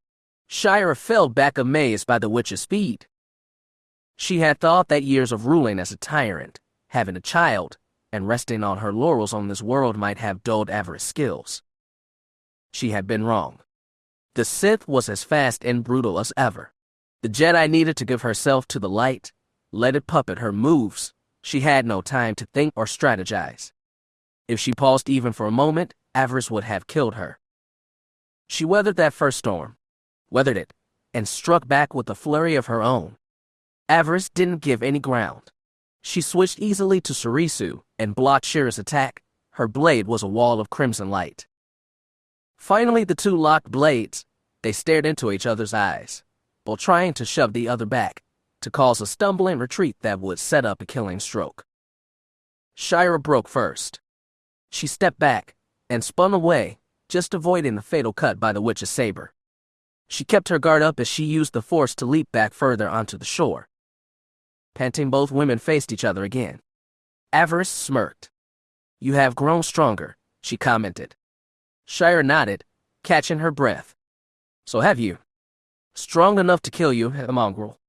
We will see which. Yes, we will. The Dark Lord fired a blast of force lightning. Shira caught it on her blade and advanced. The Sith gestured, throwing up a cloud of sand, momentarily blinding her opponent, or trying to. Shira pushed it away with a sudden push in the force. Again, their blades kissed, and this time the Sith fell back. Shira chopped and slashed, as her rival gave ground, and retreated. Still, the Sarisu guard she used held. Shira pushed her up the beach. Behind them, the metal of the mill rose up into the sky. Avaryss had an idea, and smirked. She gestured again with the force. Sand swirled around her, getting in her enemy's eyes and mouth. It caused the Jedi to pause, for a second, and that was all the Dark Lord needed. She broke into a run, cackling madly. She made for the distant mill. She leapt into the air. Shira flung her lightsaber after her, but the witch blocked the strike, and landed lightly on an observation deck 3 floors above Shira. She turned and laughed at her old rival. "Catch me if you can," she taunted. Shira, having recovered her thrown saber, glared up at her. A growl escaped her lips. It seemed that this fight would not be as straightforward as she had hoped. Well, so be it. She didn't risk leaping to the deck where the Sith landed. No doubt Avaryss would be expecting that. She entered through the structure's main entrance, her 4 senses hyper-alert. Her hunter's instinct sharp and ready. Shira felt the saliva in her mouth, her heart pumping with adrenaline. She had waited for this particular hunt for so long. She would wait, no longer. She paused inside the empty mill. She could sense her quarry, but didn't rush to it. Avaryss would not try to flee, not this time. This time, they would settle things. This time, it would end. Avaryss vanished into the shadows. She could sense the mongrel's approach, but wasn't worried. The Dark Lord sneered. This place, it presented so many wonderful opportunities. It was a perfect place to kill her old rival. The mill smelled thick with brine and kelp. She didn't know what it was used for, what was made here, but she didn't need to. The smell was thick in the air, too thick even for Shira's sensitive nose. The great metal gears that came together in here were heavy enough to squash her enemy to paste, and loud enough that her animal hearing wouldn't matter for much. She would not be able to hear her enemy's steps of the hum of her blade, and there was yet another advantage. Avaryss took out the lights within, causing the emergency lights to come on, the crimson emergency lights. Now the light of her blade would be hidden. The Sith slipped deeper into the shadows, calling on the dark side, readying herself for the final confrontation. It is time to end things, Shira, she thought to herself. It is time to end you. Despite the danger she was in, she found she was actually enjoying this. It had been too long since she had tested herself against a worthy opponent. An opponent that actually put her life in jeopardy. This, Avaryss thought with a smirk, will be fun. Shira moved through the flashing red lights. The gears turned around her, too loud for her to track her prey by sound. She reached out with the force, trying to sense Avaryss. Sadly, the explosion of the distant temple had saturated the force with the dark side energy. That shadow was too dark to penetrate, perfect for hiding a Sith, even one as strong as Darth Avaryss. Shira shut down her lightsaber, but kept it in hand. She slowed down, adopting the hunter's tread, her eyes drinking in the low light as she scanned the shadows. "Where are you?" she wondered. "Where are you?" "Close." She spun around, the whispers and the force drawing her attention. She could sense her enemy's amusement, but still Avaryss didn't emerge. She tried to keep her back to the wall, not wanting to give the Dark Lord any advantage. The attack came from the left. Shira dodged as a large crate slammed into an old power box. Sparks flew as she rolled beneath them. Flames flicked at the ruined crate, small but there. Shira growled, looking up into the darkness. She could see the door where the witch had entered, but no sign of her, not a single sign. Suddenly the dark side roared in her ears. She felt heat on her back, as light around her turned purple. She leapt up, onto one of the many catwalks that crisscrossed the mill, just escaping being burned alive. She looked over her shoulder.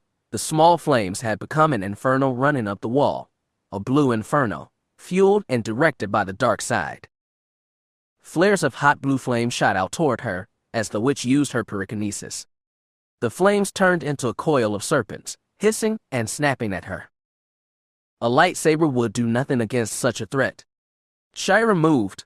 The flames licked at her, setting her fur on fire. She yelled in pain, but didn't drop her saber. She cocooned herself in the Force, but that would only protect her for so long. She let the beast take over. She was down on all fours, her lightsaber in her mouth. She was moving through the twisted snakes of pure flame. She leapt from the catwalk. She could hear the Sith cackling madly. She risked a look up, and saw Avaryss standing above her, her face a mask of death, her cheeks sunken in, her eyes scarlet pits of mad rage. She flicked her tongue at her enemy, enjoying watching her run. The flames formed a wall, causing Shira to slide to a stop. The flames seemed to close in around her like a fist. It kissed her fur, the heat almost too much for her to remain conscious. She acted through the Force, pure instinct. She flung her lightsaber. Not at the flames, or the shutter controlling them, but at a section of the ceiling. Its green-white blaze sliced through an overhead pipe, setting of the mill's fire suppression system. Seawater sprayed everywhere. The flames hissed and tried to constrict, finishing her off, but it was too late. The fires went out, becoming steam. It still scaled Shira, but it was a burn that she would recover from. A shriek of furious rage rang out. Shira rolled, her fur smoking as Darth Avaryss dropped down on the catwalk where she had been trapped. The witch swung her lightsaber viciously, trying to cut her enemy in two. Shira rolled and ducked under the crimson blade. Avaryss was roaring at her, shouting obscenities and promises of death. Shira rolled inside guard and sunk her teeth deep into the witch's arm, attempting to crush bone and leave her weaponless. She tasted no blood as her teeth sunk deep. Avaryss laughed, and sparks stung the Jedi's snout. The arm didn't give the Sith's left arm. A metal arm. Avaryss' nails were now at her face, trying to claw out one of Shira's eyes. She released her grip and tumbled back, just saving her left eye. She raised her paw, trying to fling the Sith away. The Force struck her enemy, but Avaryss didn't go flying. Her bodysuit tore, but she remained upright, her smile more vicious than any Shira had ever seen. A predator's smile. Avaryss swung her metal arm. Shira's jaw clicked from the impact. Her teeth sank into her tongue. The blow sending the Jedi flipping over the railing of the catwalk she was standing on. She came down hard on one of the turning gears. Shira rolled, just escaping having one of her arms trapped between two of those gears and being crushed. She spat, a thick gob of blood and saliva striking the heavy gear. Avaryss leapt down from her hiding place, using the Force to float down to where her prey waited. Her lightsaber turned in the water that hit it into a cloud of steam. The Dark Lord was drenched, but she was grinning like hungry death.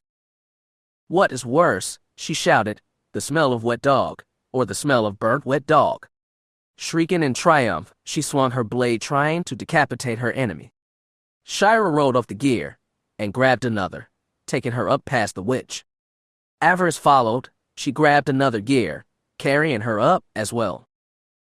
Shira leapt again. She just managed to land on one of the catwalks. A crimson blaze sliced through it, sending her sliding down toward the distant floor. She dug her claws into the metal, trying to slow her descent, and succeeded. She caught a glimpse of the witch above her. She was gesturing with her hands, shadows swirling around them. The Jedi glared.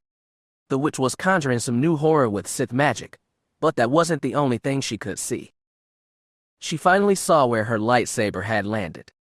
She didn't call it to her hand, but used the Force to light it and send it flying. It struck the catwalk where Avaryss was standing. It tipped over as the Sith fell, a surprised cry escaping her lips. The spell she was attempting dying before it could be fully brought into existence. Now, the Jedi knew. Now was her chance. Shira scrambled to her feet and used the Force to dash up the collapsing catwalk. She leapt into the air as it finally gave way. She reached out, calling her weapon to her hand. His emerald blade sprang to life. She dropped with a howl of fury. All around them, the mill was starting to come apart. The gears locked, snapped, and fell. One flew off, just missing Shira, who flipped over it. It hit the wall, crashing through with a horrible tearing sound. The Jedi only just acknowledged it. Her eyes were on her target. Avaryss was back on her feet, running for the exit. Shira turned her fall into tumble, and a tumble into a powerful kick. Her feet caught Avaryss full in the back, sending her flying. Shira just made it outside as the building around them collapsed in on itself. The terrible grinding sound filled her ears as the mill became a ruin. Through the dirt and debris, she advanced on the witch. Avaryss had struggled to her feet, reigniting her blade. Shira howled again, and attacked her, attacked, and attacked again. Avaryss fell back. In that moment, there was no Shira reveal, no Jedi. The beast within had fully taken over. She was a force of nature, just fury, teeth, claws, and lightsaber. She pushed the witch back. The Dark Lord was no longer having fun. This game had become a struggle, and it was a struggle she was no longer absolutely certain she could win. Avaryss held, but it was being tested. The crimson wall of light was starting to crack. One blade fell like 12, and the Sith had to give ground. Force exhaustion was starting to set in, her use of magic, and the prolonged fight was starting to take its toll. Her anger burned brighter at the thought of that, and that flame rekindled her power, but the flame was not as bright as before. She continued to give ground. She needed to do something soon, something drastic. She couldn't lose, but it seemed that a loss was possible. Yet she didn't submit, she would not surrender. Only one walks away, she thought. Only one. Shira pushed further. She pushed her enemy back into the surf. Avaryss tried to sidestep, make it back to dry land. Shira met her and stopped her. No escape, the beast thought. No escape, pray. Avaryss parried a strike and tried to lash out with her metal hand. Shira backpedaled, but the waves rose up around the two women's feet, causing them both to stumble. Again, Avaryss struck. The Sith lunged forward, her metal fingers closing around her enemy's throat. Avaryss was grinning hatefully madly. A halo of purple light surrounded her. In that moment, Avaryss retreated back, remembering a horror caused by a young girl named Kira Lilas years ago. The girl had summoned death filled with no chant and no training. So many years later, in this time of desperation, she felt a pulling in her gut. One barely remembered. Kira's life was so different and so distant, but in this moment, that memory returned. Shira yelped in surprise. It was instinct that saved her this time, nothing else. She roared and slashed out with her claws. Another wave struck as her hand was coming down. It spoiled her strike, but also Avaryss' attempt at a death field. The claws ranked across the Sith's belly, drawing blood, but not cutting deep. Avaryss roared. The memory of the Wookiee prisoner that nearly ended her life on Butcher's clearing came back in that moment, the pain and near death. Animal. Avaryss hissed with fury. Shira didn't hear her. The pain and fear and exhaustion finally got to her, got to the beast. She lost her lightsaber and leapt at her foe, at her prey. She slammed into Darth Avaryss, pushing her down beneath the waves. The two struggled in the surf. The Dark Lord lost her saber as well. She tried to plunge her metal fingers into Shira's throat, but physically, the beast was stronger than her. It flipped the Sith over and plunged her face beneath the water and into the wet sand. Force lightning started to crackle from her fingertips, but the beast slammed Avaryss' head into the sand again and again, harder and harder. The lightning flickered out. It was not a woman or a Jedi pinning the Sith beneath the water. It was a beast that had been born of the dark side. A beast finally unbound and unleashed. Her vision was red as she held her enemy's head underwater, slamming it occasionally against the soft sand that only gave so much. The prey struggled.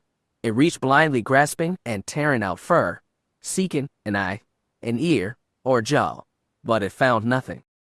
It struggled, but only for so long.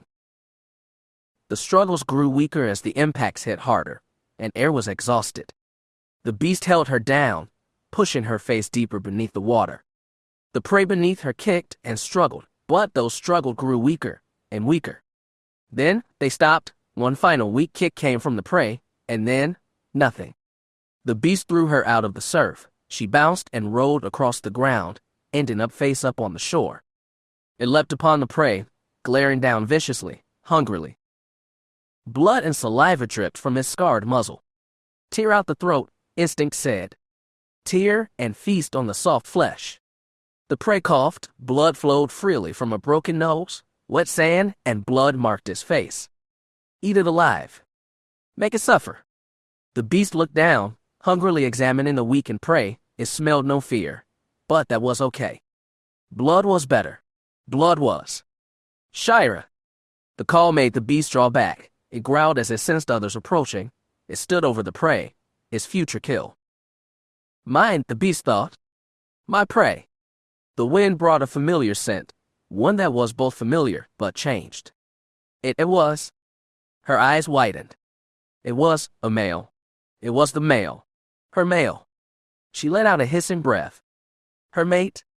No longer human, but the smell still called, too. The call of the blood, a male of her own kind. It should not have existed, but it did. That scent made the beast pause, let the mind within start to take over. The mate had 4 others with it. 2 human females, a young blonde, and an old gray soldier. The other, a human male, a boy with dark hair, and a face of an old enemy, now a friend. Through the haze of instinct, names came to the beast's mind. Bela Estillo, Colonel Gilly Locke, Zahar Darklighter. Other words came to her mind. Survivors. Padawan. Paladina. Bantoon. Jedi. The beast paused. Jedi.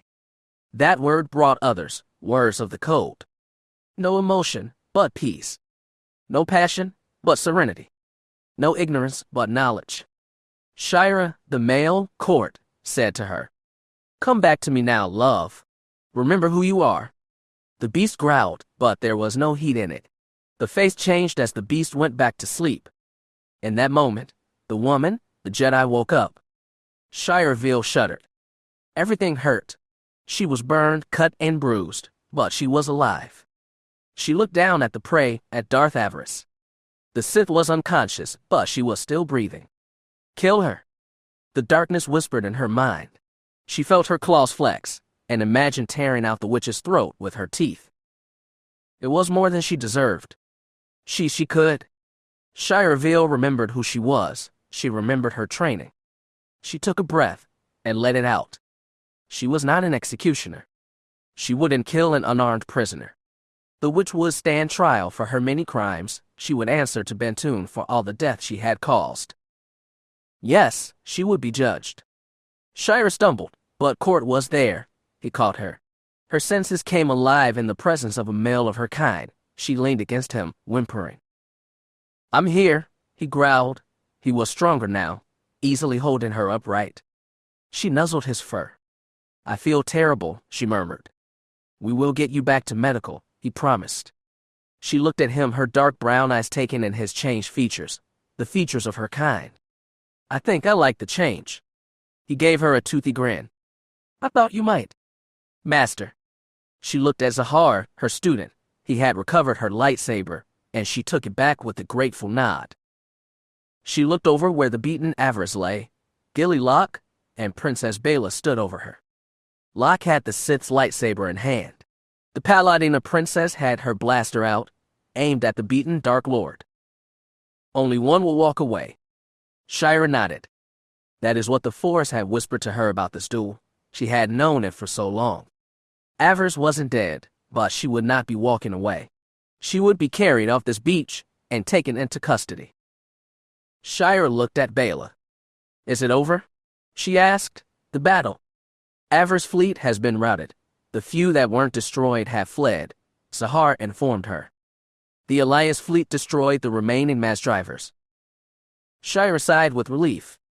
"There are still Sith fighting on the surface, Colonel Locke said, not to mention a few Bond that know that Avaryss defeat will go very bad for them. They are rising up against the Alliance, but we will bring them down. Shira looked at Bela. The Paladina's expression was cold, staring down at the woman that had harmed her world. The Jedi wouldn't blame her if she decided to put a blaster bolt in the witch's head. This one won't escape to justice, Master Shira. Not this time. The Jedi still leaning on her mate nodded. As a representative of the Jedi Order, I leave this prisoner in your care, Paladina Aistillo. The princess nodded. Court came forward and injected something into Avaryss' neck, a drug to suppress her emotions, and through them, the Force. The Dark Lord groaned weakly and looked up at Bela. The princess glared down at her. Darth Avaryss, she said, in the name of the matriarchy and the royal house of Aistillo, first family of Bantoon. She paused, letting the Sith's eyes clear. Avaryss glared at her. Bela Aistillo glared right back. I hereby place you under arrest, my lord. Your time is over. Chapter 85. Visions of the Future. Only in the end do I understand. The realization washed over Darth Avaryss as she stared into the darkness. After 3 months of imprisonment in the lowest levels of the palace of Bantoon, the Dark Lord finally understood the nature of the subtle arts of the dark side. No distractions, no schemes, and no future. In that moment, the Force opened up to her. In that moment, in total darkness, she could finally see. She couldn't move a muscle, had not been able to for almost a month. Darth Asana had gifted the Bond with a special item, a sarcophagus, capable of holding a Force wielder completely immobile and alive. It provided her with nutrients and water, handled any and always disposal from her body, but left her unable to move and with the bit in her mouth, unable to speak, unable to cast even the most minor of dark side spells. In other words, Asana had made sure her new allies knew how to hold a dark side sorceress in check. Though they would not need it much longer, no, not much longer at all. Avaryss' eyes narrowed, one of the few movements she was capable of. Tomorrow was the day. Tomorrow, she would be no more. They had put her on trial, the charges they had listed had been many, and the witnesses to her actions made sure that even a skilled litigator could not get her out of them. Avaryss had been forced to listen as this noble or that sat on the witness stand sobbing of how they had no choice to serve her will, even though she remembered many of these eagerly obeying her orders. Eager to take the rewards from her hand. They disgusted her. After her capture, Avaryss had expected to be turned over to what was left of the Jedi Order, or to be sent back to Dromund to face the usurper Asana's judgment. The Bond government, especially the newly liberated Queen Visaria, had other plans.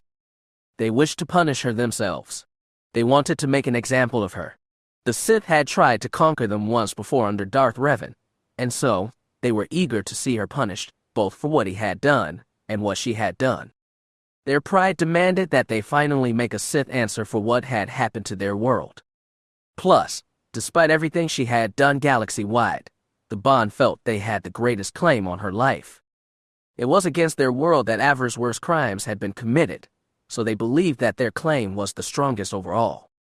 The Alliance commander, the hero of Tython, had granted that request, and with Asana's support, that decision had been finalized. He allowed the Bond to take her fully into custody and put her on trial for her life. Avaryss had listened to the testimony with disdain. One after another people had gone up and told what had happened during the years of her rule. Her defender had asked her if there was anyone she could call to dispute these claims, but Avaryss had none. She had done what she had done on Bantoon, and you know what? She was proud of it. If these people had just died like they were supposed to, a new galaxy would have been born. Instead, the war would go on, chaos would continue to reign.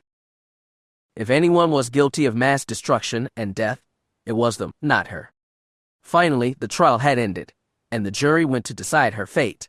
They had only needed 2 hours, and that was likely because they wanted the trial to seem fair. The verdict was guilty, and the sentence was death.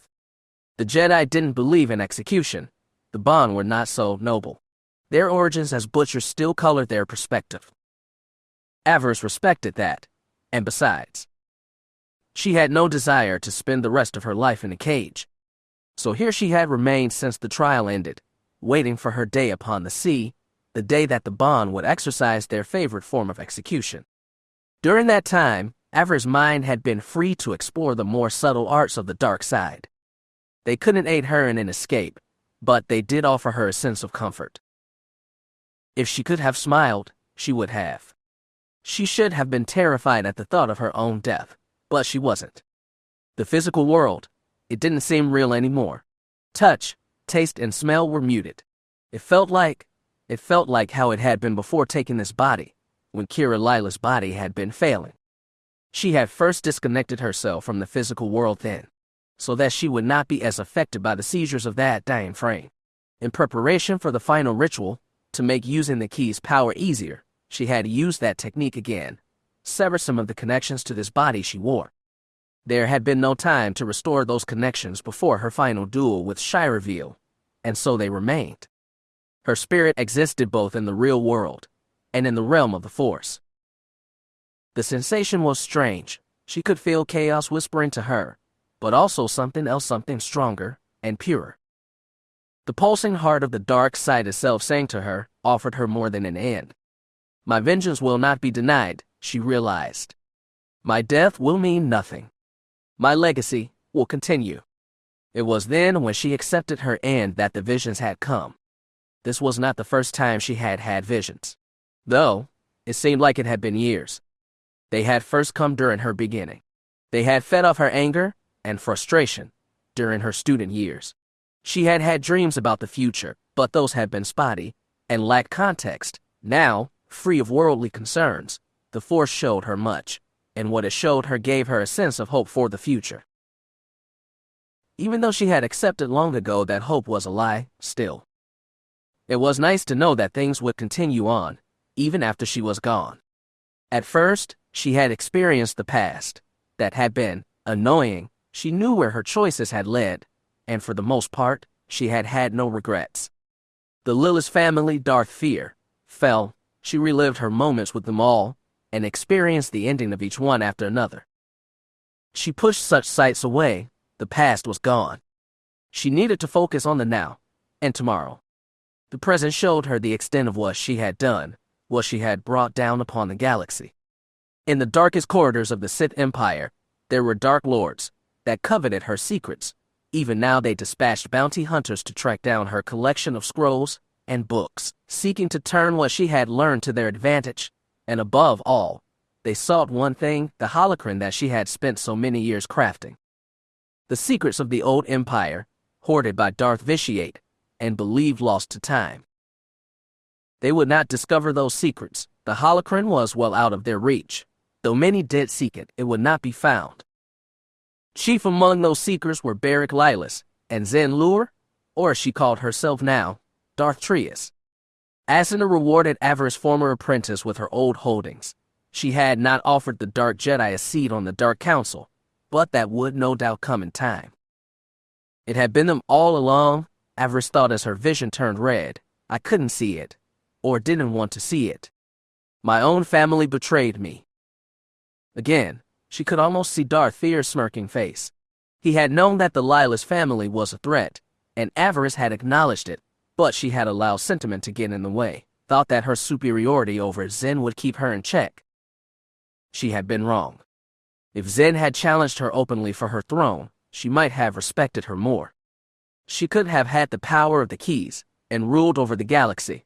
Instead, she would be stuck in her place. Asuna would make it a gilded cage, pretty, but confining. Still, she won. Avaryss had to acknowledge that. Now she knew who had snuck Fear's daughter onto Bantoon, and one other. Avaryss was shocked to see the vision of Ro Wilkes, how he had escaped the ritual that put her in her new body. She couldn't say, Zen's doing, she supposed, or her allies, but the vision was true, she knew it. He was alive, and had assisted Zen Lure with her betrayal. She saw the two of them meeting with their new master. Darth Trias welcomed them home, and gave the two new orders, to prepare for her return to her new holdings, and a place of power. Ro and Sin obeyed. They boarded their little ship, leaving Beric and his wife aboard their destroyer. It was then, over the comlink that Trius gave the order. Fear's daughter was weak in the force, and Ro was far too trusting. The destroyer's guns ripped their shuttle to pieces, killing them both instantly. Thus ended the House of Fear, and the last of the Wilkes family, the last survivor of the family that had betrayed Androlilis. Good riddance, Avaryss thought. She saw the reaction of her brother and his wife. Beric snapped to attention at the sight of the explosion, saluting Ro for his work, and honoring him in death. He then turned to his wife. Trius gave him a wicked smile. Never trust a traitor, my love, not even one you create. True words, Avaryss knew, and they were just the beginning. Trius would spend months tying up loose ends, eliminating those that had aided her in Avaryss' destruction, removing any chance of a counter-betrayal. Avaryss approved of that. She was pleased that her training had borne fruit. She would rather it had happened to enemies outside her house, but still, she could not fault her old student's clarity. She would need it. Enemies would be coming for her soon enough. Above all the other Sith, she had managed to seize the largest share of Avaryss' collection of dark side secrets, but she was disappointed when she opened the one case she had desired most. Avaryss' holocron was not where it was supposed to be. Trius raged at that, and Avaryss took some comfort in that rage. She would never find it. It was not meant for her, or her brat of a daughter. The greatest of Avaryss' secrets remained secure. Her gaze then turned to the lives of her children. Bliss, Jir, and Ander. Trius would seek them too, but she would find that Darth Avaryss had outplayed her. She had taken no chances with her heirs, preparing even for the failure that had occurred. Avaryss had made sure that her children would have a future. She had made arrangements with her servants, the ones she had inherited from Fel, and took from the betrayer Lord Canis. The purebloods had made sure that her children made it to safety. They were the heads of the true House of Avaryss now. Ander would be raised by her servants, educated by the finest tutors in the Empire. She had made sure of that. He would grow up knowing that his mother had loved him, and had only sought to protect his future. He was the future of the house, the master of it when he came of age. It bothered her that she would not see him grow up, but the galaxy wasn't fair. She understood that more than most. He would seek vengeance on her enemies when he was old enough. He would strike out at all those that had betrayed her. Bliss and Jir had their own agendas, she was sure, but they would not threaten their little brother. Abominous training had fed Jir's darker impulses, so she had let his inheritance reflect that. She had left with her collection of craft manuscripts, their secrets, and the few designs that she had uncovered. He would work well within that system. As a Sith, he would have been a mere marauder, but outside the Order, within a more open structure, he would grow strong, and in time, who knew? He would likely give Asuna and the Jedi fits. Bliss had a harder road to walk, a far lonelier one. Avaryss had decided that she would be the keeper of her knowledge, and that she would need to live apart from the Empire. Avaryss had left her a large trust, but getting it depended on her remaining in the shadows, preserving what her mother had built. In time, the girl would wed, and have children. She would also take an apprentice. Yet, Asuna would never accept her. Voron might try to seek her out, to claim what Avaryss had known, but Bliss was smart enough to understand that knowledge was power, and she would be a fool to part with it. It was to the girl that Avaryss had left her holocron. It remained locked, open only to a select few. She had trusted only those that would be born of her, members of Avaryss' bloodline. Only those with the blood link could be trusted with that knowledge. Both Bliss and Jir had been commanded to reproduce. The blood of Avaryss needed to spread throughout the galaxy. Bliss accepted this charge with cool acceptance. Jir had been ecstatic, but then again, of course the boy would. He would enjoy spreading his seed, and unknowingly assuring that his mother's voice didn't fade from the Force. Avaryss had told her children once that children were the only true immortality. Neither had known, or could guess, how literal that statement had been. Once her future was on track, Avaryss turned her attention away from the Empire and sought out her enemies, curious of how she had marked their lives and what they would do now. The visions offered her much, and what she saw was a collection of both pleasing and annoying. She saw Taya, the treacherous little Shudda. She had been reunited with her daughter, the girl squealing mommy at the sight of her, not afraid of what had been done to her. Taya wrapping the girl in her arms, sobbing happily, her wings wrapping protectively around the child. Taya's actions during the final battle had convinced the Bond to offer her leniency. She had been exiled from Bantoon never to return. Tim and Tag approached her, with the man who Avaryss now knew was his grandsire. They offered Taya and Ange a place on the world of Sith exiles, the place where the other traitors had been sent. Taya accepted their offer. She knew she had no place among the Empire, not anymore. At least she would not profit from my defeat, Avaryss thought morosely. Timon had also chosen exile. He would not return to his pirate life. Instead, he would go with his grandsire, bringing his young woman with him.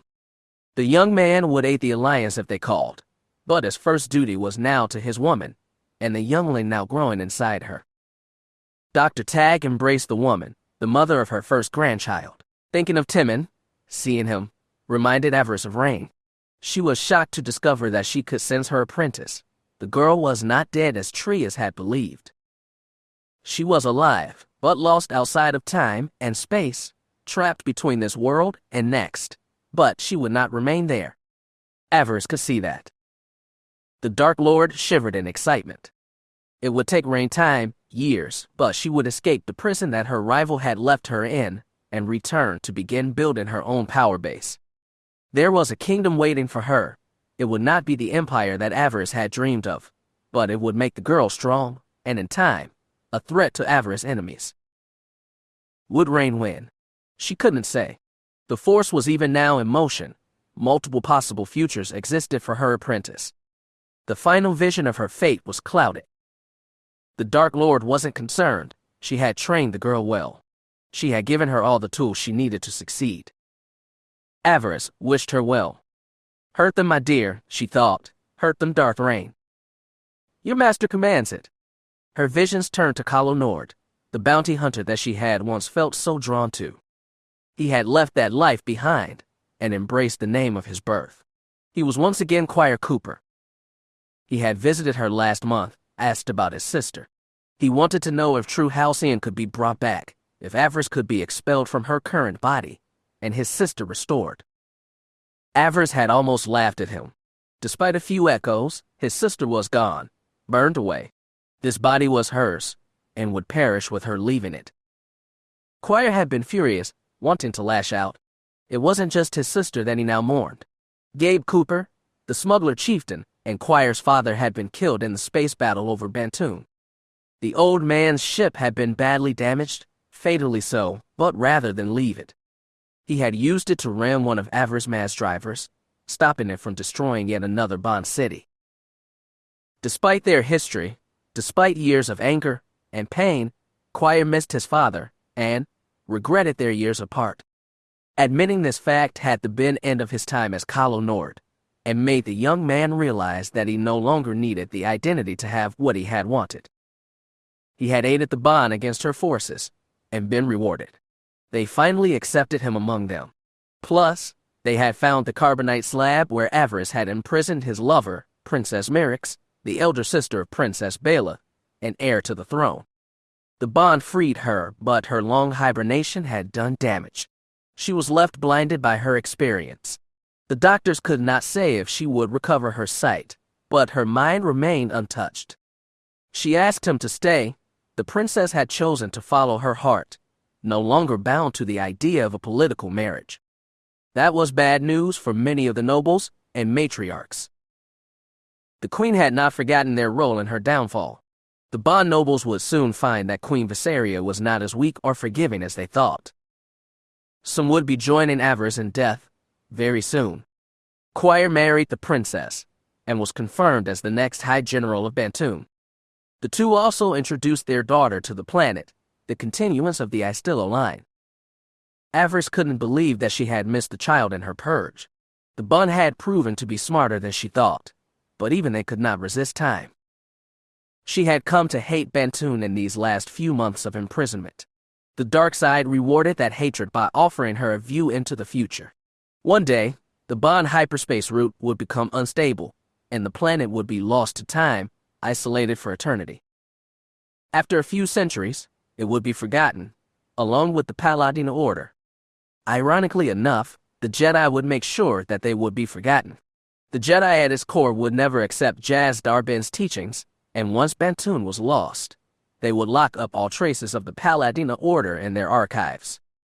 They would erase all traces of this rogue Jedi sect.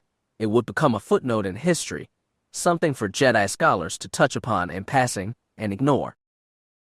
Avaryss like that, it was a revenge in itself that the Jedi would not learn from Jas Darben. In this, his failure was complete. In the meantime, though, Queen Viseria would reign for a few more years. The scars of Bantoon were many, and she would have to fight to heal them. Surviving hunters and Sith loyalists would continue to fight on the Bantoon surface. Nobles and matriarchs that had opposed Viseria would use those troops, but they would never successfully overthrow the Ystilla line. The Paladino would make sure of that. Of course, civil war was not the only result of Avaryss' machinations. The sworn protectors of Bantoon were no more. Those that remained under Avaryss' control had chosen suicide following her defeat. Even those that had been freed from her control had not enjoyed that freedom long. The death knell variant she had exposed them to shorten their lifespans. Most would die within a year of Avaryss' defeat. The Queen's own protector Char Valentine, one of the oldest remaining protectors, succumbed less than a month after Avaryss' downfall. The old woman had died in peace, surrounded by her friends, and the Queen she had dedicated her life to. She now rested in a tomb next to the rest of the Ystilla family. She had been made a part of that family in death, the highest honor that Bantoon could bestow on a protector. The woman was with Jas Darben now, may he be damned. The protector's loss was not the only effect Avaryss had had. In fact, her mark on this world would remain for centuries. Millions had died when Avaryss' mass drivers had fired, and many more afterward. The destruction of the Grand Temple had sent giant tsunami waves across the planet. The shields trusted to defend the cities against those waves had failed during the battle. In the capital city, thousands had lost their lives. Whole districts of people had been washed away. Those that had survived in those districts would never again trust their nobles. They emerged from the ruins and began the slow process of rebuilding their city, but for them and them alone, not the nobles that had failed them. These people would become isolated and far more self-reliant. It was into one of those communities that Commander Holly had retreated. She had changed her shape again, but through the Force, Avaryss knew her. She would spend the rest of her life on Bantoon, working as a mechanic and blacksmith. She would even adopt a 10-year-old war orphan, the two of them becoming a family of sorts, the girl becoming a big sister to the tank-born child that Holly had stolen from Vran's lab. This child was also of Avaryss' bloodline and possessed some of Holly's shape-changing abilities. In the years to come, she would leave Bantoon behind and live a life beyond either Jedi or Sith. Avaryss' eyes narrowed as she saw that vision. The girl would be named Kira. One day, she would come to shake the galaxy. Again, Darth Avaryss had left her mark, and the girl's heirs would ensure her survival, whether she was aware of it or not. The Sith was pleased. As long as my blood survives, I survive after a fashion. Colonel Locke and Dr. Tag of the survivors would also remain on Bantoon. They would leave Alliance service to help repair the world that their commander Jas Darben had loved. In time they would be honored as heroes, and in death be treated to state funerals worthy of such heroics. Shireville would return to the Alliance, she and her apprentice. Avaryss had foreseen that, but she was no longer a race of one. Her lover Doctor had found a way to save people from the bite of Avaryss hunters, and in doing so, created a race for the mongrel to be part of. That angered the Dark Lord, that her work ensured the mongrel's blood would go beyond herself. Shira would survive the war against the Zakuul, a war, Avaryss now realized, that the so-called Eternal Alliance would win. Yet, she would leave the Jedi Order and go off with her doctor. They would sire pups and form a pack with the other mongrels that Antilles had created. These packs would aid the Jedi, though they would never be fully trusted. Their dark side beginning would always make Jedi traditionalists uneasy. Again, the Jedi Order prevented its own growth in time. That short-sightedness would destroy them. Avaryss took comfort in that. As for her apprentice, the boy called Darklighter. He had a destiny of his own, but that remained clouded from Avaryss' vision. Curious. The boy looked so familiar, yet she could not say why. Would he be Jedi, Sith? She couldn't tell. Only the Force knew that, and in this, it remained silent. She suddenly was pulled out of her visions. A realization came over her. They are coming, she knew. The time of her execution was here.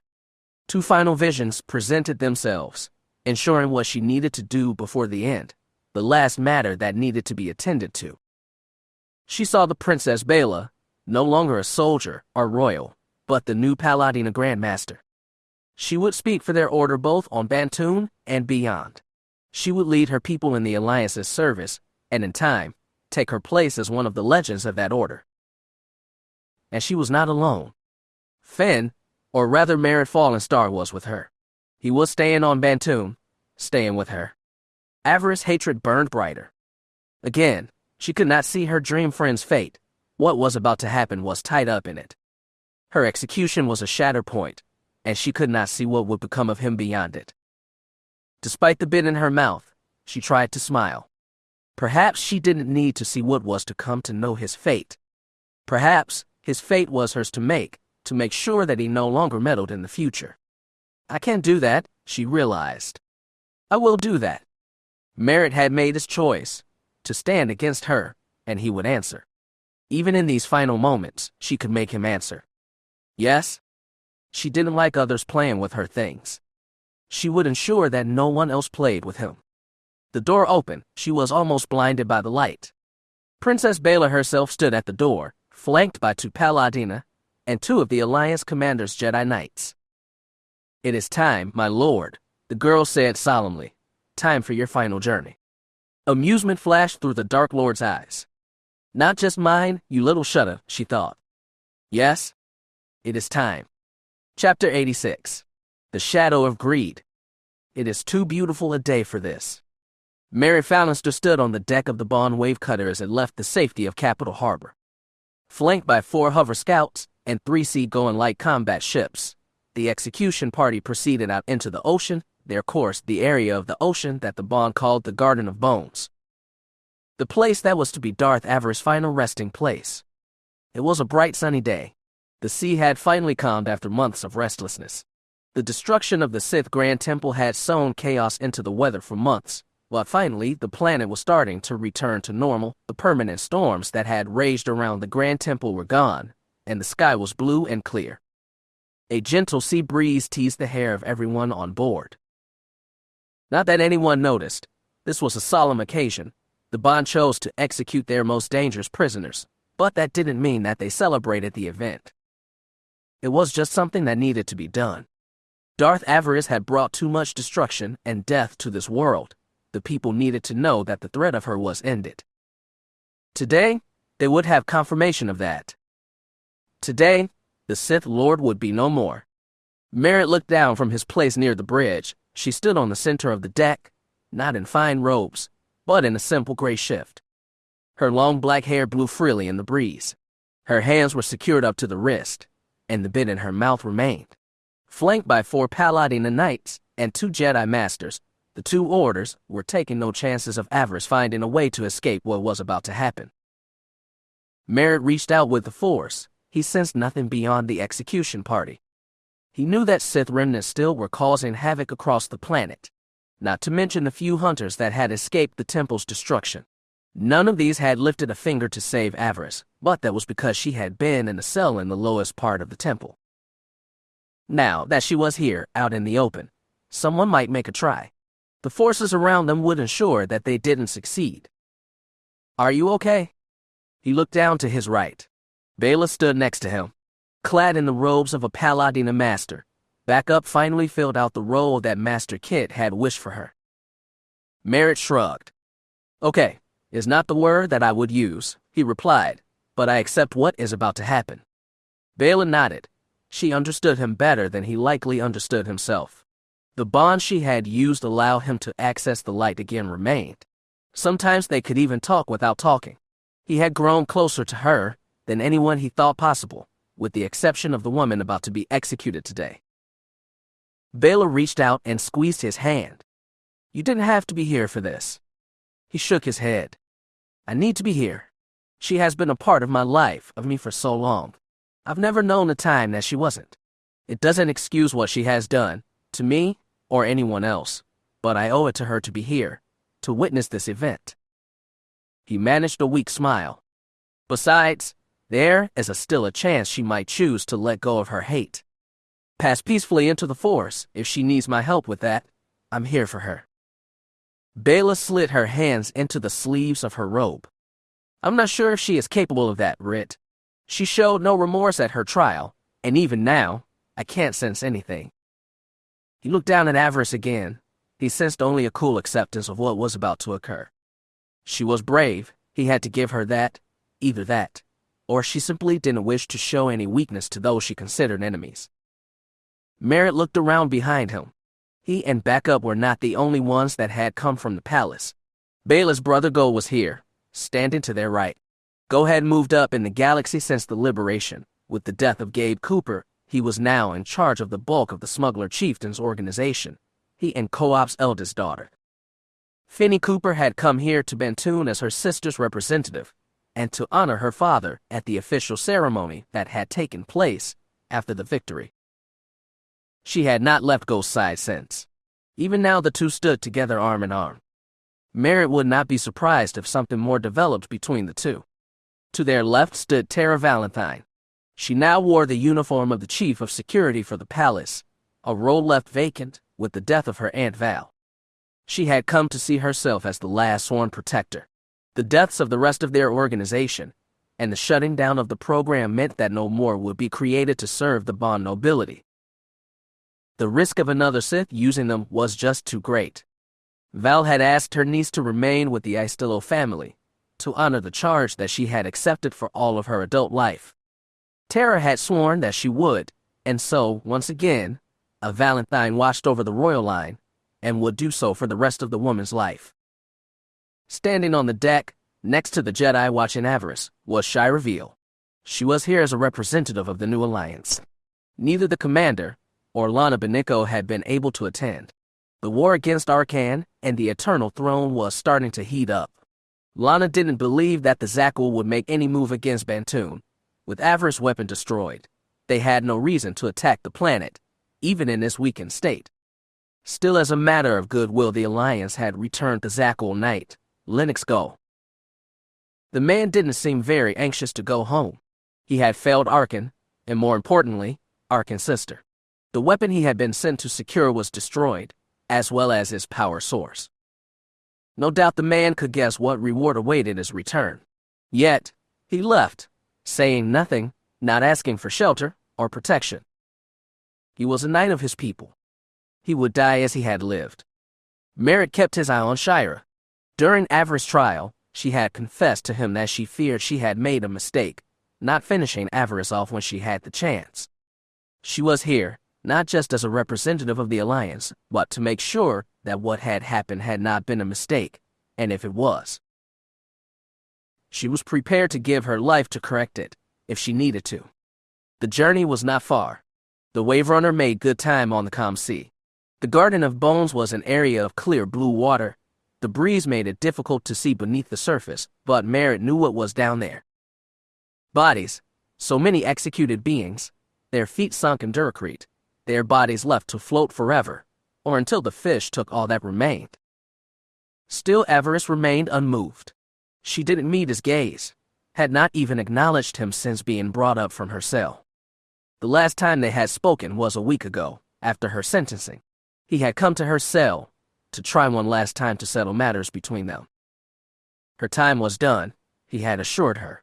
She would die for her crimes, but she didn't have to suffer for an eternity because of them.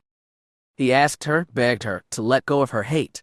No matter what she had done, and what she had done to him, they still shared a connection. He wished to know that she would not be lost to chaos, not if he could help it. He assured her that redemption was possible, even now. The light would accept her if she sought it out. The darkness would be cast aside, and what was left, what remained of Kira Lilas, would be able to go into the forest, to dissolve into the light, and return to the source of all life. He also asked her about their son, about Ander. The boy deserved to know his father, and his father wanted to know him, beyond what he had seen of him in the Force. Avaryss, the bit finally removed from her mouth, had smiled. I made my choice long ago, she had said. I accept what will be from those choices, but don't worry. The madness beyond death is not for me. I have made other plans. You have no more plans, Avi? Don't be so sure, she had purred. As for Ander, for where he is, I don't know. I would not let the people I left him with tell me, just in case I ended up in a place like this. Her smile widened at his frown, as she sensed his disappointment. Don't worry, my love. Our son will find you when the time is right.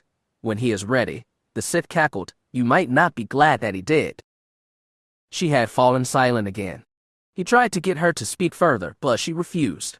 Finally, he had left, surprised that she could not face reality, that she had no more tricks to play. Even now, as she was forced forward, forced to stand on the plate that lowered down into a mold which Darkry filled, she remained unbroken, defiant. She would not give up the shadow of the dark side, even now. Merritt shook his head. Damn you, Akira. Damn you. As the Darkreed hardened around her bare feet, the Justice of Bantoon read her sentence out loud for all to hear. Darth Avaryss, alias Baroness Kyra Hudlow, in the name of Vesseria, ninth of her name, voice of the people, and shield of the matriarchy, you have been found guilty of the crimes of attempted genocide, treason, and murder. As decided by the will of the people of the sovereign system of Bantoon, you have been sentenced to death. That sentence to be carried out this day, here upon the sea, where you will be cast beneath the waves to drown. The man paused and looked out over the gathering. Let all those in attendance bear witness to this execution. The condemned stands before you. Let her fate be a lesson to all, and let all remember what was done here. It was at that moment that one of the guards removed the bit from Avaryss' mouth. She licked her lips and coughed. She stared up defiantly at the Justice, and at all in attendance. Merritt felt her eyes upon him, and he met his stare. Please, Kira, he thought. Please let go. Don't be damned forever.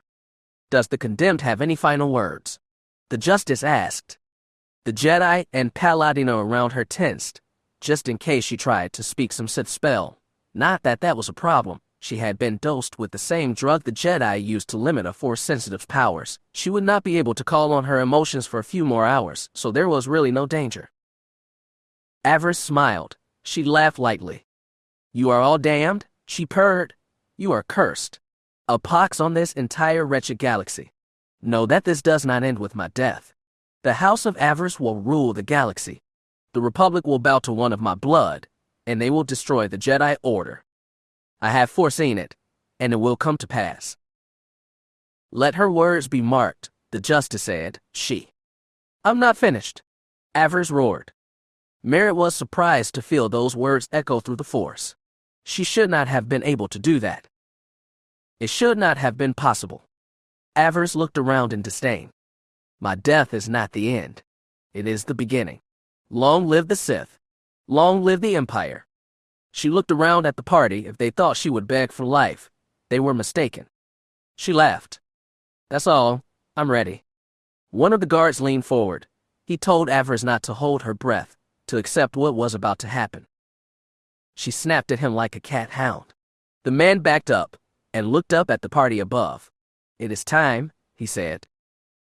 The Justice nodded, and turning to a group of 3 men wearing black hoods, he made a chopping gesture with his hand. All 3 pulled the levers in front of them. This was also the way of bond executions.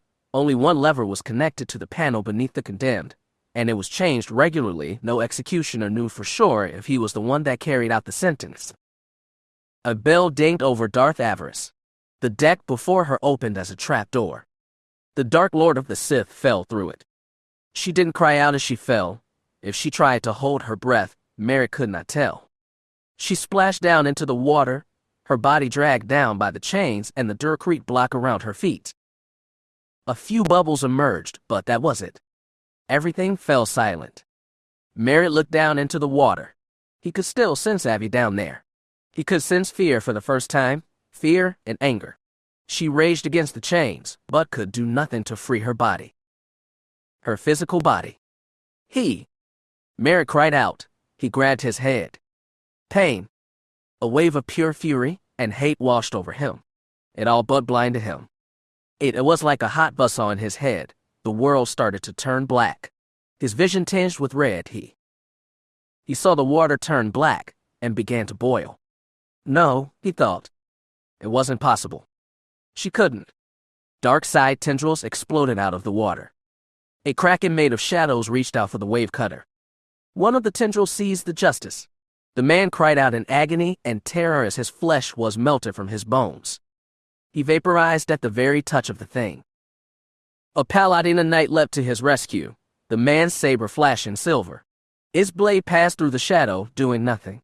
That tendril, which after dissolving the justice, wrapped around the young knight. He dissolved as well. Tara Valentine pushed Bela out of the way, one of the shadowy tentacles just missing her. Blaster fire rang out, but it did nothing, passing harmlessly through them.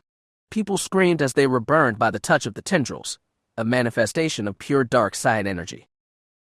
It should not have been possible. Merrick could sense it. Avaryss' body was failing, but somehow, she still had the strength to do this. The drugs had done nothing. Her power blazed bright, despite the failure of her physical form. Impossible. None of the tentacles came near Merrick. He remained, kneeling on the deck, his head caught in a vice. He looked up, and then he saw it. His eyes widened. A shadow appeared before him, not a solid being, but something that was a collection of many shadows, so many. He could see agonized faces in its shape, its skin. They wailed and gnashed their teeth in torment, screaming in agony, unable to escape, and as he looked up, he saw it. The shadow had one face above all, one smiling, cruel face. The face of Darth Avaryss looked down upon him. You didn't think that I would leave this world without you. Clawed hands reached out and pulled him to his feet. Their touch was so cold it burned. Time seemed to stop. It felt like he had been in that painful grip for years. How? He gasped. How? The thing that had been Avaryss laughed. His voice was more in the force than it was here. The laughter was not just Avaryss, but many of those that were a part of her. Evil spirits that enjoyed her attack. This was not the spirit of a person, but a stain in the force, a monster born from atrocities and horrors. The last final flower of Avaryss' darkness, a child born from the true mother of horrors. She spoke to him again. Her voice was filled with malice and spite. It took 1,000 lives to prepare the body you just destroyed. Those lives never left me. I never let them leave. They were mine, my slaves. They are a part of me, sustain me. Switching bodies. It is not a natural act, and it leaves a mark. After you do something like that, you are not truly alive after. Not really. You are always more connected to the non-physical realm, and it doesn't take much to break the connection, and it is a connection not easily blocked or destroyed. The Avaryss thing, the shadow of greed, smiled, showing a mouth full of sharp teeth and a forked tongue licked out. I'm going to kill everyone here, my love. I'm going to kill your little blonde whore and her bodyguard. I'm going to destroy the mongrel. You, however, I have plans for you. I'm going to devour your spirit slowly. It will take me decades to finish, and you will feel every bite, every sweet torment, but once I'm done you will part of me. We will be together forever, as we should be. We? The hell you will. The world turned blue. Blinding light shocked Merrick's eyes. The shadow howled as two beings of light grabbed her wrists, forced her to let go of her prey. Merrick fell to the deck, and he looked up. Mom, he gasped, Master Jazz. The Avaryss thing snarled in fury. Let me go. The four spirits of Jazz Darbin and Merrick's Phalanster pulled the shadow back. They pulled her back and began to wilt her form with their very touch. I told you we would speak again at your end, Avaryss, Master Jazz said. You will not hurt my son. Again, Merrick shouted. You are done, Sith. It is to the madness beyond death for you. Never. The shadows surged outward. Where the light touched them, they vanished, but more replaced them, too many more. The darkness started to eclipse the light. The two force spirits were starting to be overwhelmed, consumed. Mom, Merritt shouted. We can't hold her, son, but you have to destroy her anchor. Her anchor. Her body, lad, Master Jazz shouted. Destroy her body. The shadow wailed. No. He is mine. Everything is mine. The light washed over Merritt Fallenstar. The pain went away. He opened his eyes. Time returned to normal. The dark side tendril still ensnared the ship. He leapt to the command deck, grabbing the comm unit. He shouted to the remaining craft defending them. Her body. He shouted into the comm. Destroy Avaryss' body. The cutter's pilot was gone, dissolved with so many others. Merritt fired the engine, and the wave cutter shot forward. The remaining people alive were thrown to the deck. He was glad to see both Bela and Shira among them. The tendrils tried to reach out and pulled the ship back. The hover scouts and sea vessels heard his order and responded. Torpedoes launched from the hover scouts. Charges were launched from the sea vessels. The water churned with the explosions, churned and a loud piercing screech of pain and agony rang out through the force. The very sea seemed to explode. Blue dark side energy blasted up through and out of the water and into the sky, lashing out like the hand of an angry giant. It nearly swamped the wave cutter. One of the support boats capsized. The force seemed to shriek with fury and hatred denied. Avaryss' last cry of rage and defiance. The black tendrils vanished. The sea churned in the Garden of Bones, and then, like that, it was over. Silence fell over the open sea once again. Merritt breathed deeply. He shook his head trying to clear it. It felt strange. Something was missing. Something that had been a part of him his entire life. He took a shuddering breath. It was over. He was alone. He took another breath. The bond had been severed. She's gone. Rit. Bela was at his side, helping him up. He looked out over the damaged wave cutter. Shira was still there, as was Tara Valentine. Go was laying on the deck, holding his arm, with Finney Cooper at his side, comforting him. Merritt reached out with the force. Master Jazz, he asked, reaching out into the force. Mom. He got no response. Those connections were gone too. Had they succeeded? Had they managed to pull the Avaryss thing into the madness beyond death? Had they made it into the living force themselves? He couldn't say. He could only hope and believe that his mother and Master Jazz had been successful. Hopefully now they were at rest. Rit. He looked down into Bela's eyes. They were filled with worried tears. He smiled and wiped them away. He kissed her lightly. Shira gave him a worried look, her eyes taken in the carnage. She growled angrily. Damn witch. I should have known she would have one last card to play. Merritt nodded. Well, she played it, and she still lost. He shook his head again.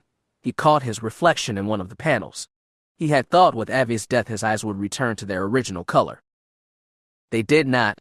It seemed he would carry his Sith eyes for the rest of his days. So be it, he thought. Avaryss left her mark, but that is all that is left. It was something he could live with, just another scar. He sighed. She doesn't own me. She never did. Shira looked at him even as he held Bela close. She gave him an arch look, which he responded to by pulling his princess closer. He would not be leaving her, or Bantoon, not ever. He would stay here, love her, and protect her. He owed it to Master Jazz, and more. He owed it to himself to try to be happy. You sense anything? Shira asked him, is it? He nodded. It is over, Shira, he said. It is finally over. He looked over at the sea where Avaryss' body had been. He could feel an echo of pain and fury, but even that was fading. Hopefully, what remained of true Halcyon had found peace with the Dark Lord's destruction. As for what was left of Avi, he didn't know. She had made her choice. Chaos and madness. He hoped that, one day, she would find peace. Rit, Bela asked, Shira's question. Finally, he nodded. It is over, he repeated. She's gone. Epilogue. A curse fulfilled. How does one exist in the physical world without a body, or form? The shadow of Darth Avaryss knew the answer to that question, and that answer was simple. not well. Years had turned to decades, and decades to centuries. She existed in perpetual cold, her being feeding only on the fury of revenge and pain. She no longer remembered the simple things. The feel of a kiss on her lips, the warm sun as she walked through the tall grass. She no longer remembered the sound of her son's laugh. She knew she had had a son once.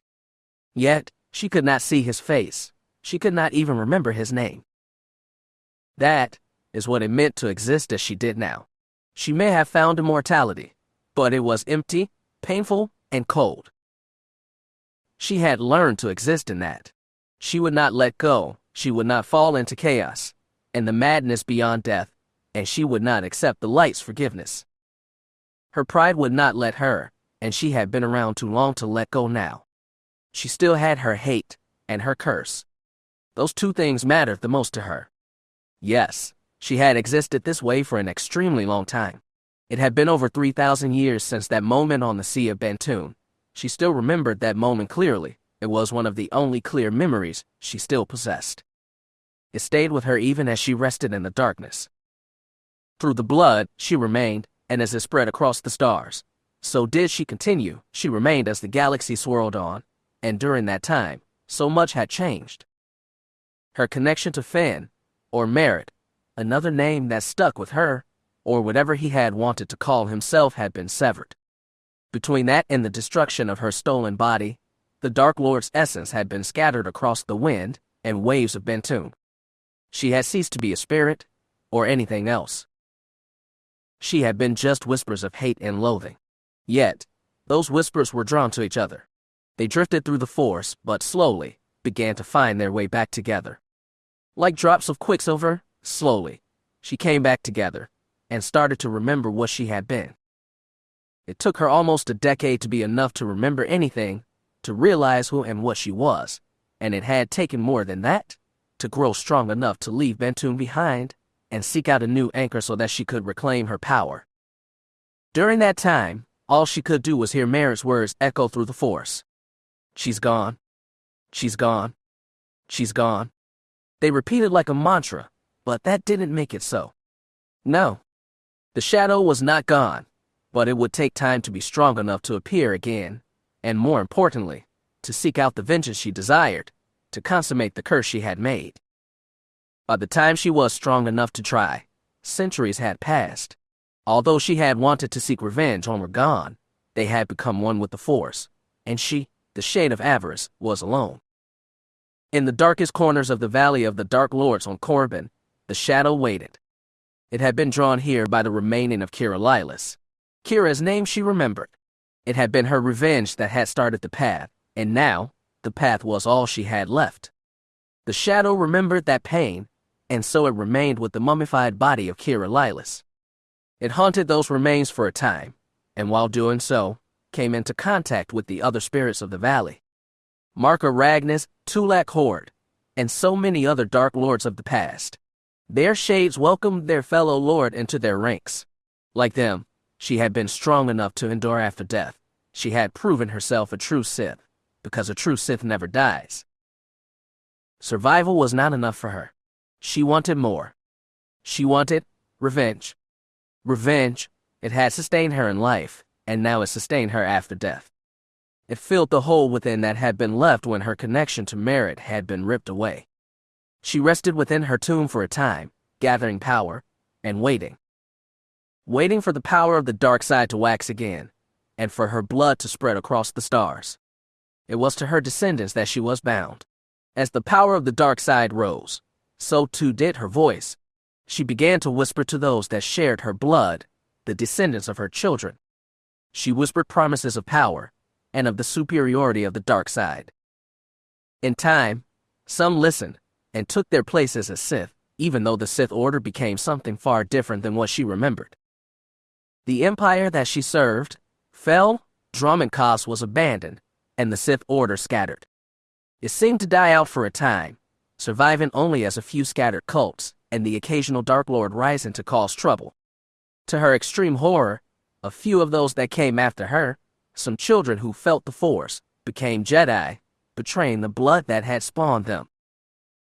She had watched their destruction with relish, hoping that somewhere, somehow, a new power would rise from her blood.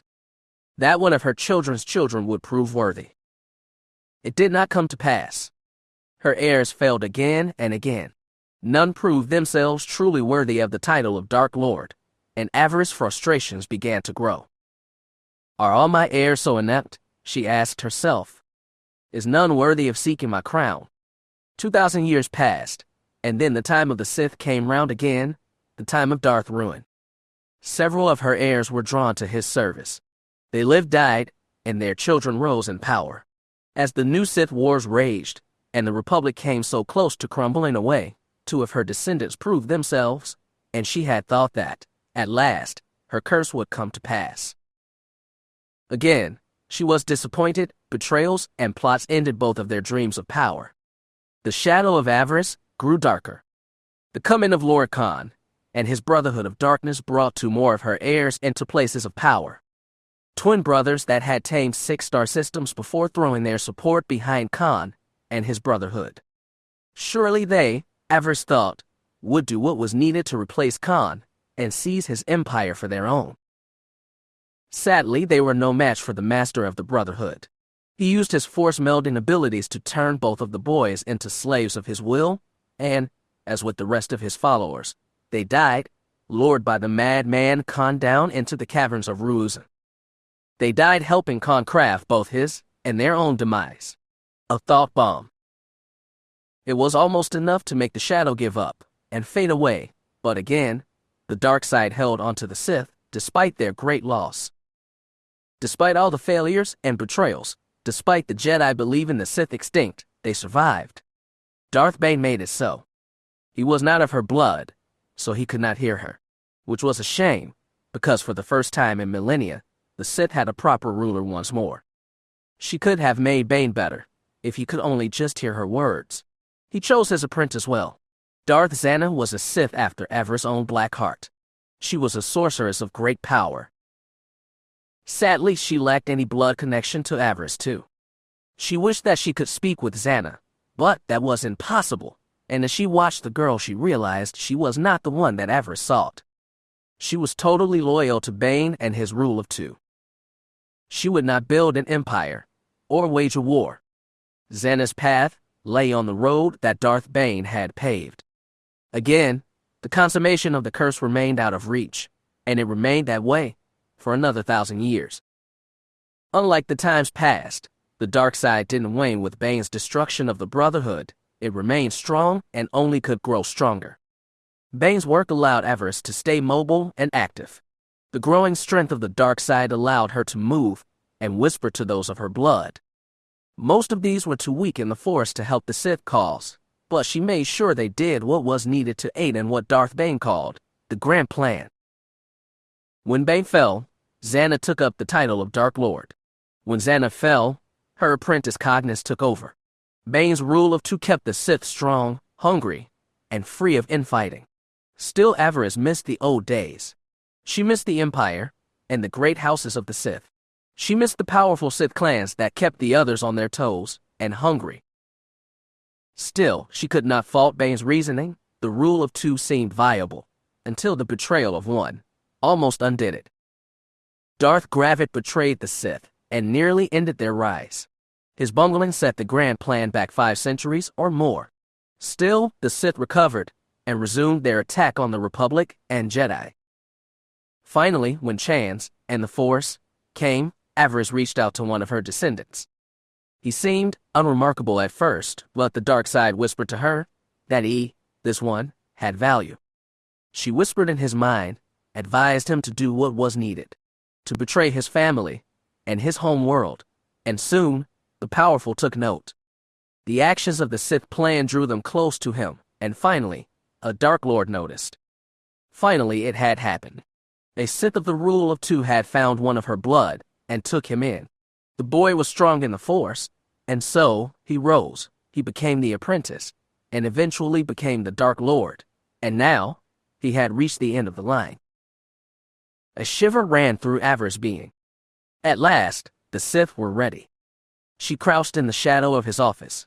He didn't see her, not with so many other growing shadows this late in the day. The sun was setting over Coruscant. It would be the last sunset the Republic would ever see. The Dark Lord sat at his desk, reading reports. His last visitor, a troubled young Jedi, had left less than an hour ago. Now the Dark Lord was waiting for him to come back. He knew he would, and so did the Shade of Avaryss. The boy had to come back. They had both foreseen it. The Sith turned off his datapad and sat back in his chair. I know that you are there, little ghost. Come out, and let us speak plainly.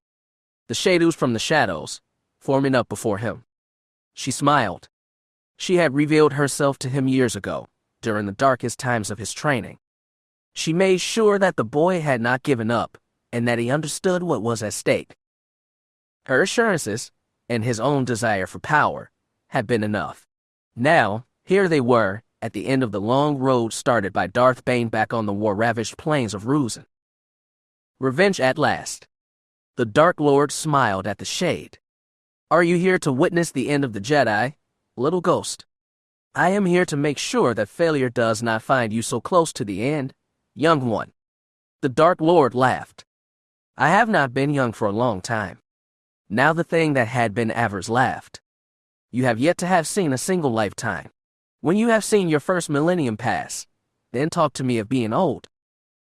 Her words amused him. I look forward to having that conversation, 1 millennium from now.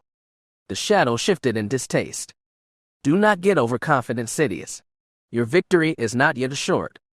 The Dark Lord, her descendant, Darth Sidious, also known as Chancellor Palpatine Grand. I have foreseen the end.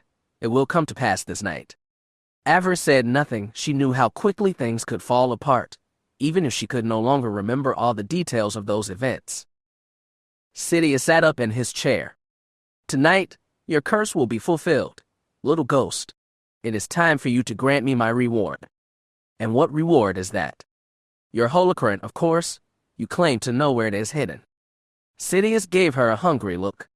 It may be the last record of the old empire. The old rituals that were lost in the time of Gravit. Lord Tyrannus believed that it is in the Jedi archives, but that isn't so, is it not? The shadow smiled. What the Jedi have in their archives is a fake, a well-done fake, yes, but a fake nonetheless. Sidious' eyes flickered with hunger. It was a look Avaryss knew well. Greed was eternal, and so was she. Plagueis believed your stories were exaggerated, that the power you wielded was impossible. Avaryss shivered. She had seen Darth Plagueis. Something about the Muin had filled her with hate. A Muin had done something to her once, wronged her, but she could no longer remember what that wrong had been. In this, Darth Plagueis was not so wise, she responded. Sidious' grin widened. I am about to consummate your curse. The Republic will fall, and the Jedi will be destroyed. Your holocron is now mine by right. Tell me where it is. Avaryss scowled. She was old and powerful. And she didn't like being ordered around, not even by a descendant that had been successful. You wish my knowledge? Very well, but you will give me something in return. What do you desire? Avaryss smirked. Anakin Skywalker. When you are done using him, when the Jedi are destroyed, and the Republic is yours, I want you to kill him. Palpatine's eyes narrowed. Anakin is useful to me. He is the chosen one of the Jedi. He could destroy the Sith. I am the Sith, and I can control Anakin. Avaryss wished she still had eyes so that she could roll them. Sidious. Anakin is mine, little ghost. I will craft him into a weapon of the Sith. He will serve me well in the coming years. He is the perfect replacement for Tyrannus. I will not kill him, not even for your holocron. The ghost hissed. Young fool. Though perhaps she should not have been surprised. Sidious has sprung from Jyr's seed. Like so many of her eldest son's descendants, they shared more in common with both the boy and his father, the enforcer that had ruined Kira Lila's life. Though the exact series of events of that night were no longer remembered, she knew the results. Plus, she knew Sidious. Sidious didn't want apprentices. Not anymore. He believed that the Sith order should continue through him, or not at all. So much like his master, Darth Plagueis. Yes? She knew why Sidious wanted Anakin. He saw the boy as a weapon, and more. She knew that Sidious had used his puppet Tyrannus to find the holocron of Darth Avaryss, the Sith that crafted the art of essence transfer, not the version she had used when she was alive, but a simpler version, one not requiring mass sacrifice. If Sidious possessed that secret, then Anakin would not just be an apprentice, he would be a new host body, just waiting for a spirit to be poured into it. "Forget Skywalker," she said. "Am I supposed to rule without an apprentice at my side?" Sidious asked, "Am I supposed to be the fist of my own empire?" "Skywalker is a Jedi. He rejects their teachings. He will serve me. He has no choice. Yet, he will always be a Jedi. Their compassion and so-called selflessness will always be inside him somewhere, even if he falls. That makes him dangerous. That light will fade once he is broken. The Sith can't take that chance. I told you, little ghost. I am the Sith." Avaryss snarled. Damn it, she thought. Another one. Another failure. Sidious was letting his destruction walk right into his own throne room. Anakin Skywalker was dangerous and unpredictable, not just to the Jedi, but to everyone else as well. He was not a proper candidate to be a Sith, not in Bane's time, and not now. "Anakin will serve me, and I will have your holocron." Avaryss gave him a sly look. "Are you threatening me, young one?"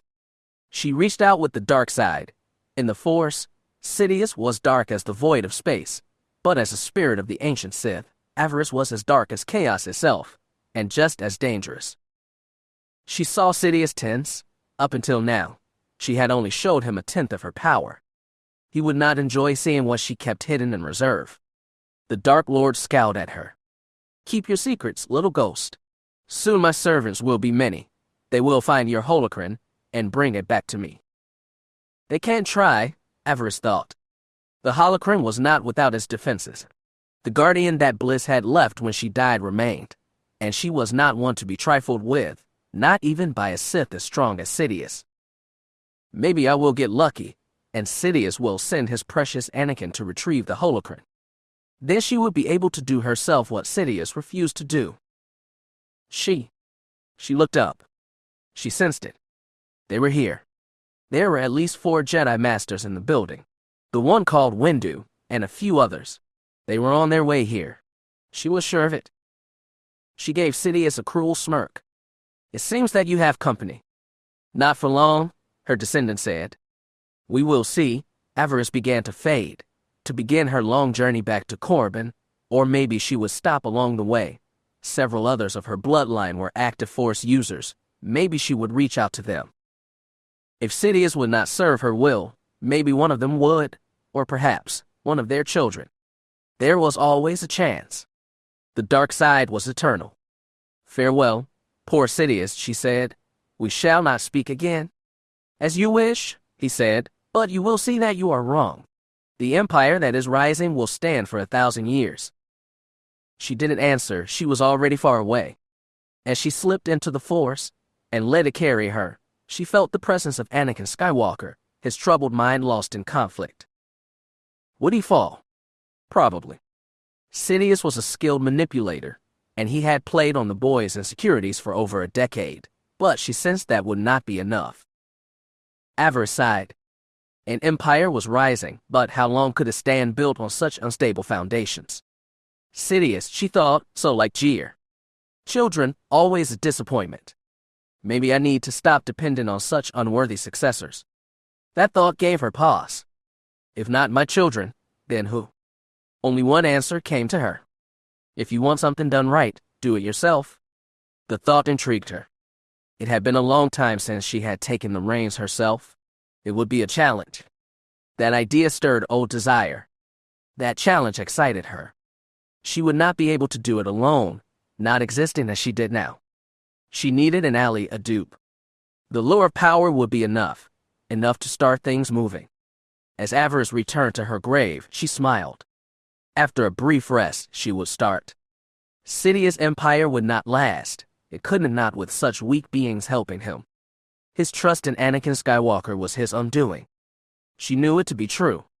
He would fail, and with it, the empire. The thought disgusted her. A new empire would be needed, A true Sith Empire. Yes? She would speak with those that still heard her voice. Blizzguardi and others. One way or another, the dark side would rule the galaxy. One day, a true Sith Empire would return. It would come from the shadows, and from out of those shadows. A great restoration. It would take time, but that was fine. If she had anything, it was time.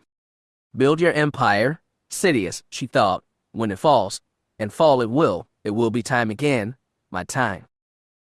She laughed into the ether of the dark side. When it happens, I will be ready. I will be waiting.